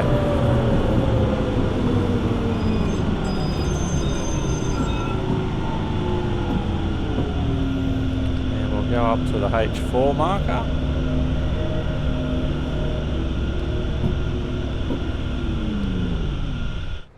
And then we'll open the doors on the right hand side. Now in reality looks like you'd have a mirror that you'd be able to look at to see if the way is clear, but that hasn't been modelled, so we'll close our doors and we'll depart.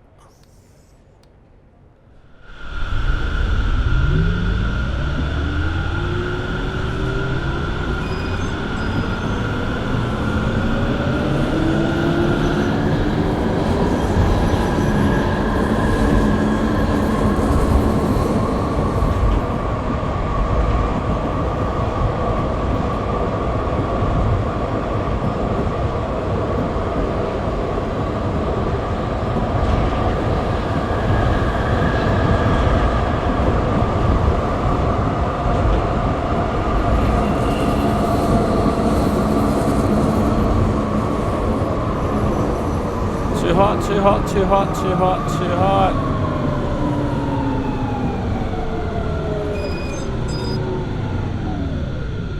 Yeah, way too hot.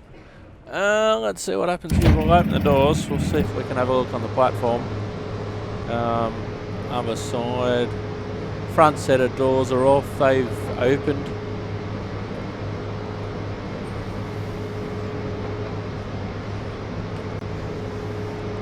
This is so well modelled though.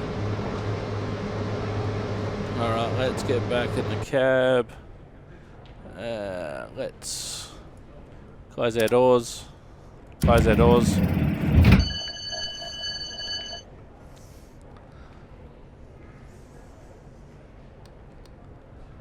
It's like a hybrid system between a subway and a light rail. And this is often the case in Germany.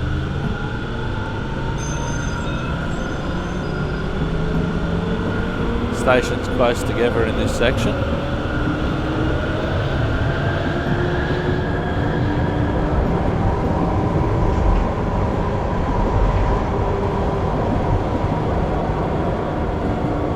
Like always in Train Simulator, it's a matter of getting used to the network. We are going uphill here.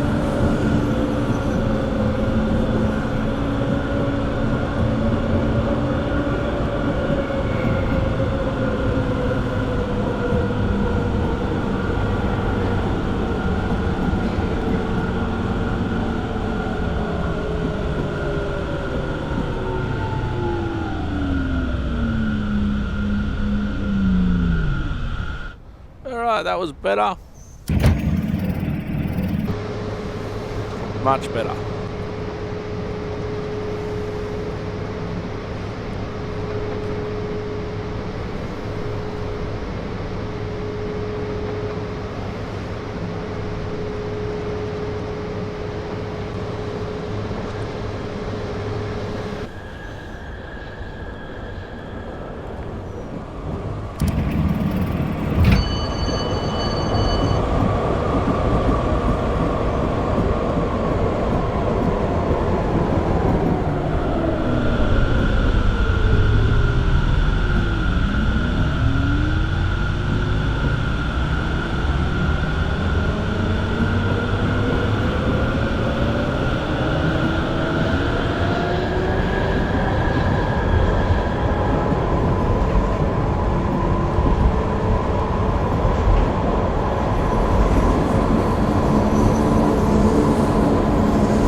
There we go, it was good.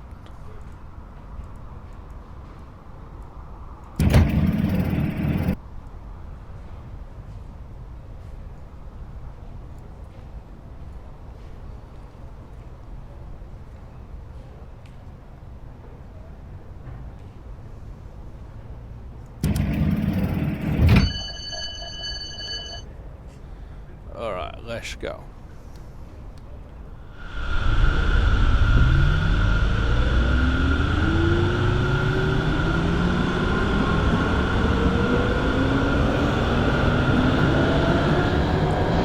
I appreciate there's not necessarily a lot to see in the tunnels.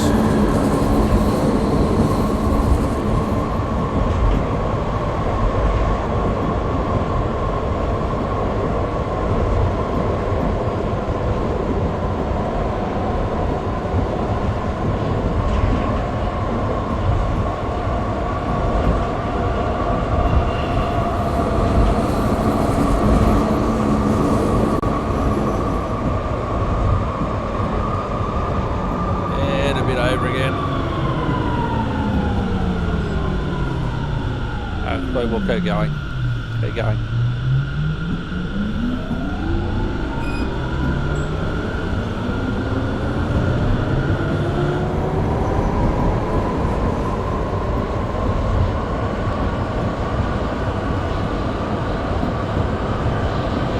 When you're driving in an underground situation like this, it's really weird because it gets really dark and then all of a sudden you've just got this light that you see.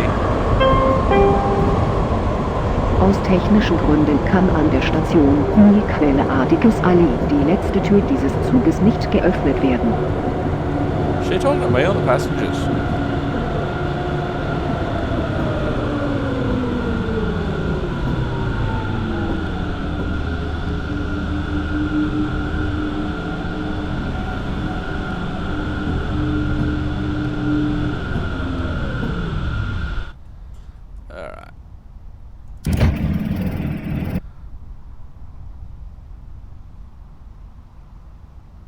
Still don't understand what half those buttons mean.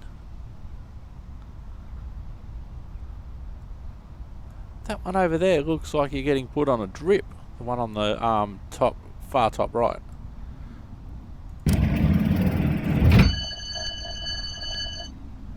Alright, let's go.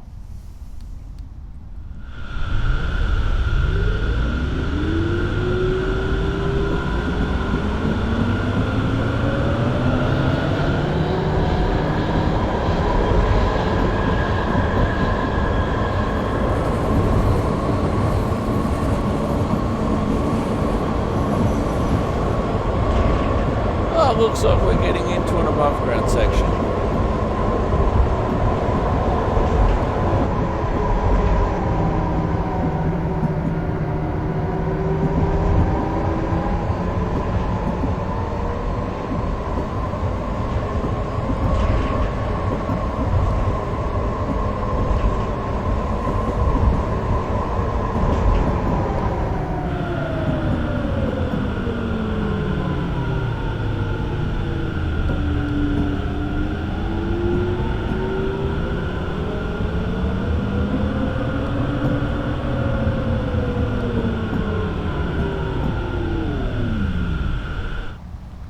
Alright, there we go. Alright, now we could, well, if we're not, haven't got a bowl in the way. So there we go. Coming soon, maybe to Simulated Irk. Frankfurt Tram Simulator! Anywho, I've been Simulated Irk, you've been wonderful. Hope you have enjoyed the episode. We'll see you next time. Thanks for watching, and bye-bye for now.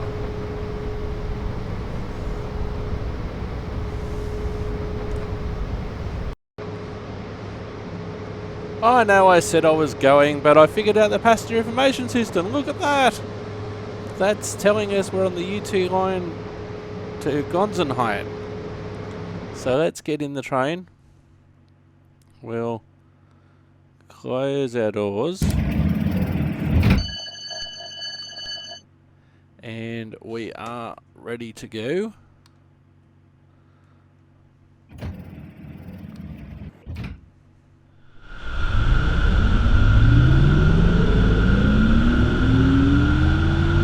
Just need to find the sweet spot of where I need to have the camera.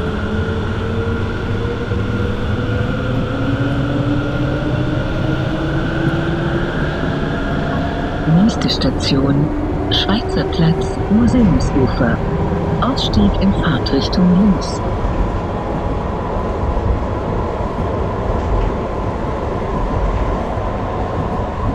Nächste Station, Willy-Brandt-Platz. Umsteigemöglichkeit zu den U-Bahn-Linien U4 und U5 sowie zu den Straßenbahnlinien 11 und 12. Ausstieg in Fahrtrichtung rechts. Okay, so what I just learned there, whoops, we need to go up a little bit further.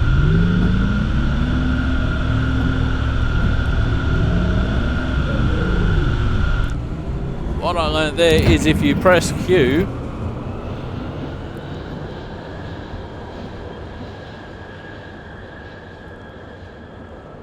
you advance the system on the passenger information system, and you also advance it on your little mini map below. So I won't press it before the next station.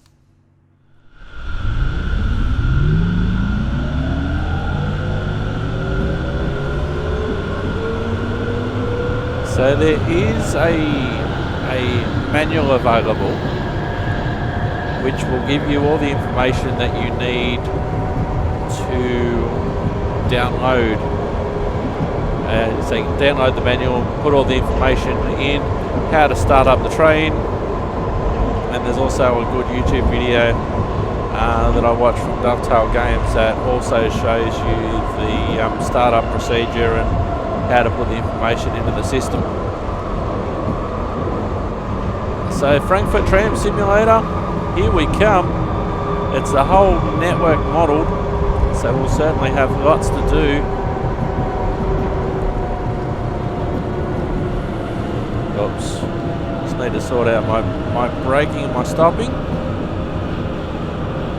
We are starting to go uphill.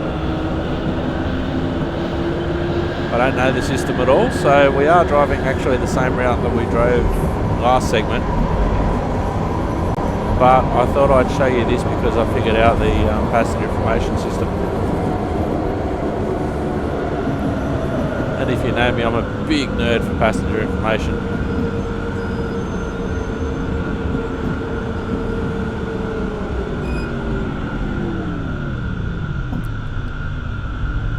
So the H4.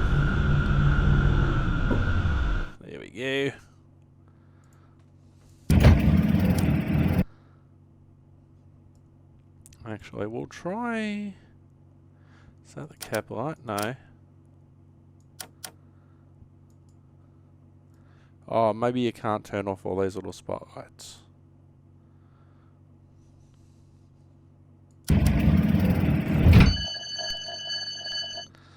Okay, green light comes on above the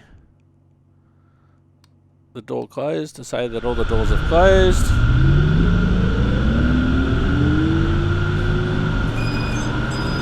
And now we can get back in sequence with our passenger information. Abdawashi, I think. Nächste Station, Hauptwache 2. Umsteigemöglichkeit zu den S-Bahn-Linien S1 bis S6, S8 und S9 sowie zu den U-Bahn-Linien U6 und U7. Ausstieg in Fahrtrichtung rechts. What it also could be good for is for when you know you're about to reach your braking point. Too fast, too fast, too fast, too fast. We may be okay. Gee, almost.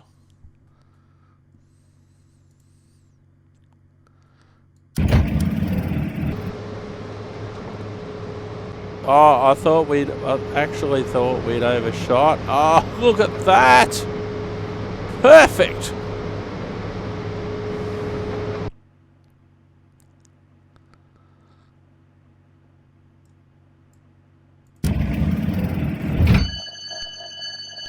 Alright, green light on. Let's go.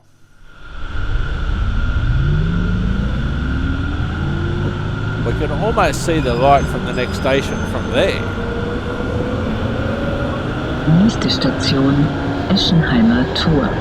Umsteigemöglichkeit zur Buslinie 36. Ausstieg in Fahrtrichtung rechts.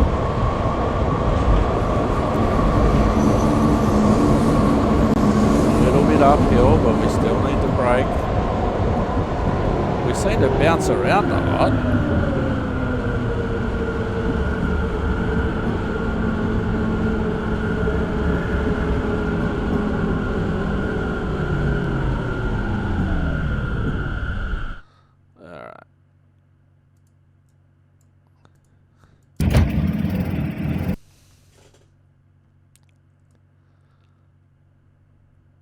And on the IBIS screen, which works a similar way to that in OMSI and also in Tram Sim. You can see our destination at the top, and you can see the nearby stations on the screen now. So we'll close the doors and we'll green lights on, so we're okay to continue. All the doors are closed. And again, a short distance to our next station. Nächste Station, Grünburgweg. Ausstieg in Fahrtrichtung rechts.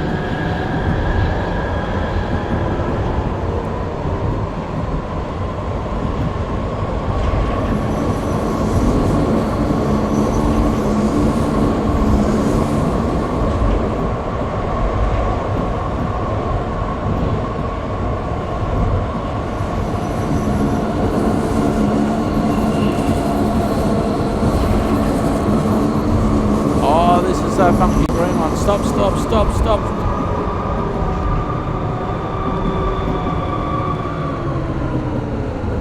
Oh gee, I got really muddled up then.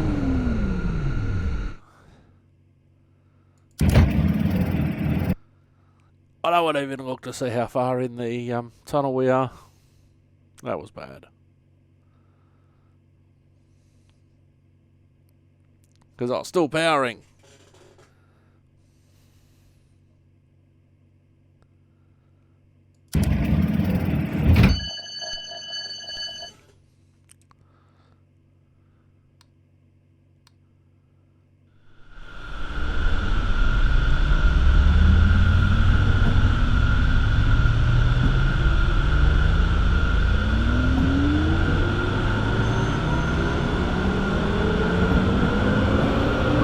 Nächste Station, Holzhausenstraße, Unicampus Westend. Umsteigemöglichkeit zur Buslinie 36. Ausstieg in Fahrtrichtung rechts.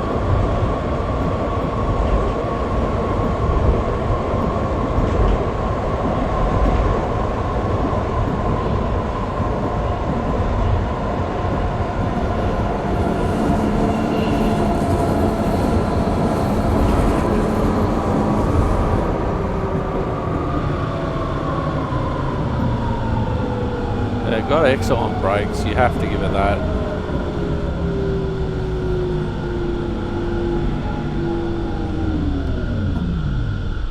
Alrighty.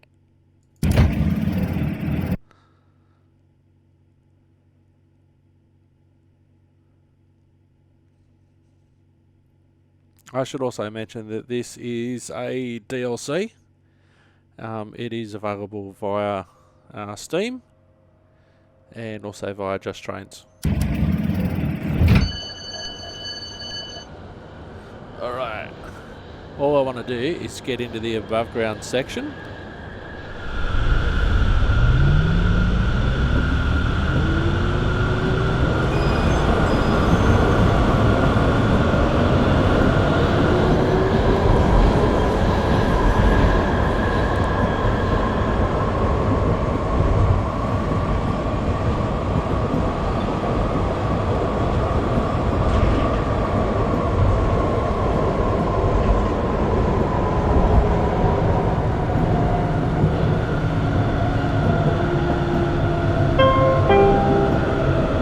Aus technischen Gründen kann an der Station Nilquelle-artiges Allee die letzte Tür dieses Zuges nicht geöffnet werden. Nächste Station, Nilquelle-artiges Allee, Polizeipräsidium. Umsteigemöglichkeit zu den Buslinien 32 und 64. Ausstieg in Fahrtrichtung rechts. Alright.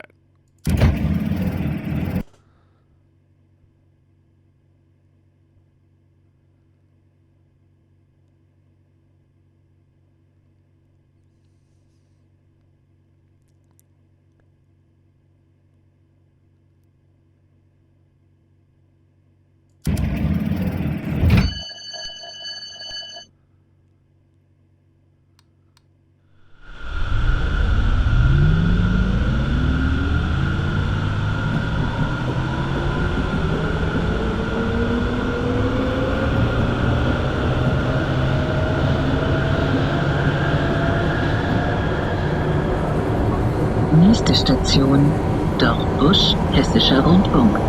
Umsteigemöglichkeit zur Buslinie 34. Ausstieg in Fahrtrichtung rechts.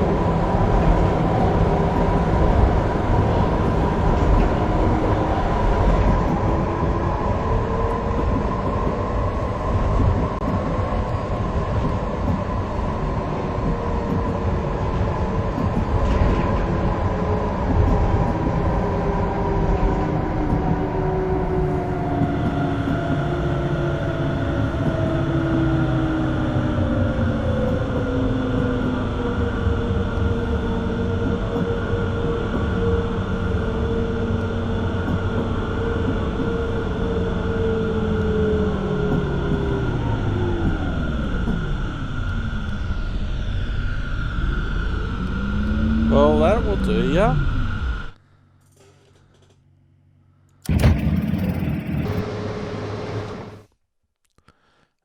Cancel, didn't mean to press that button. So we can see our passenger information on the side is working. That's where we are. And if we zoom around, as we can see, another tram arriving.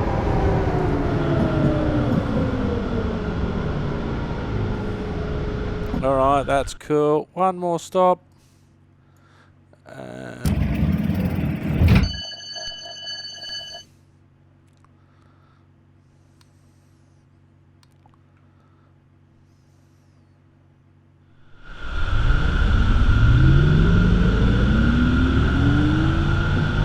and it's good. You can see buses around,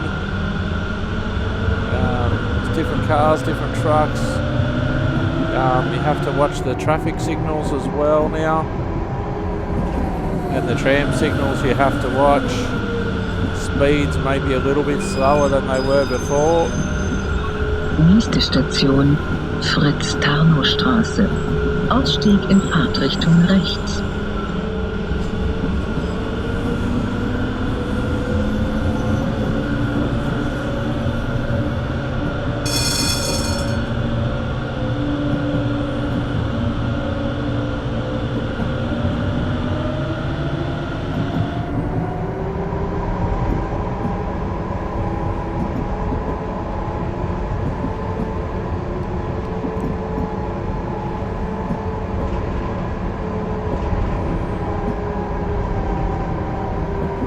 Okay, a traffic stop, but we can still go. That's good.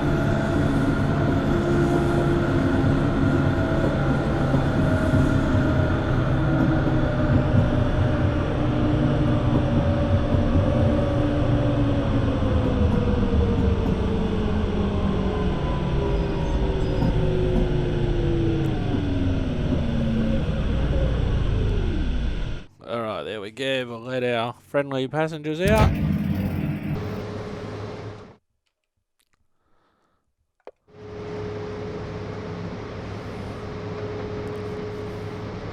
There we go, there's a good look at what we finished up driving. Anywho, this time, I'm still Simulated Irk, you're still wonderful. And I'm really going now, I'm not going to sing a U2 song, but we're on the U2.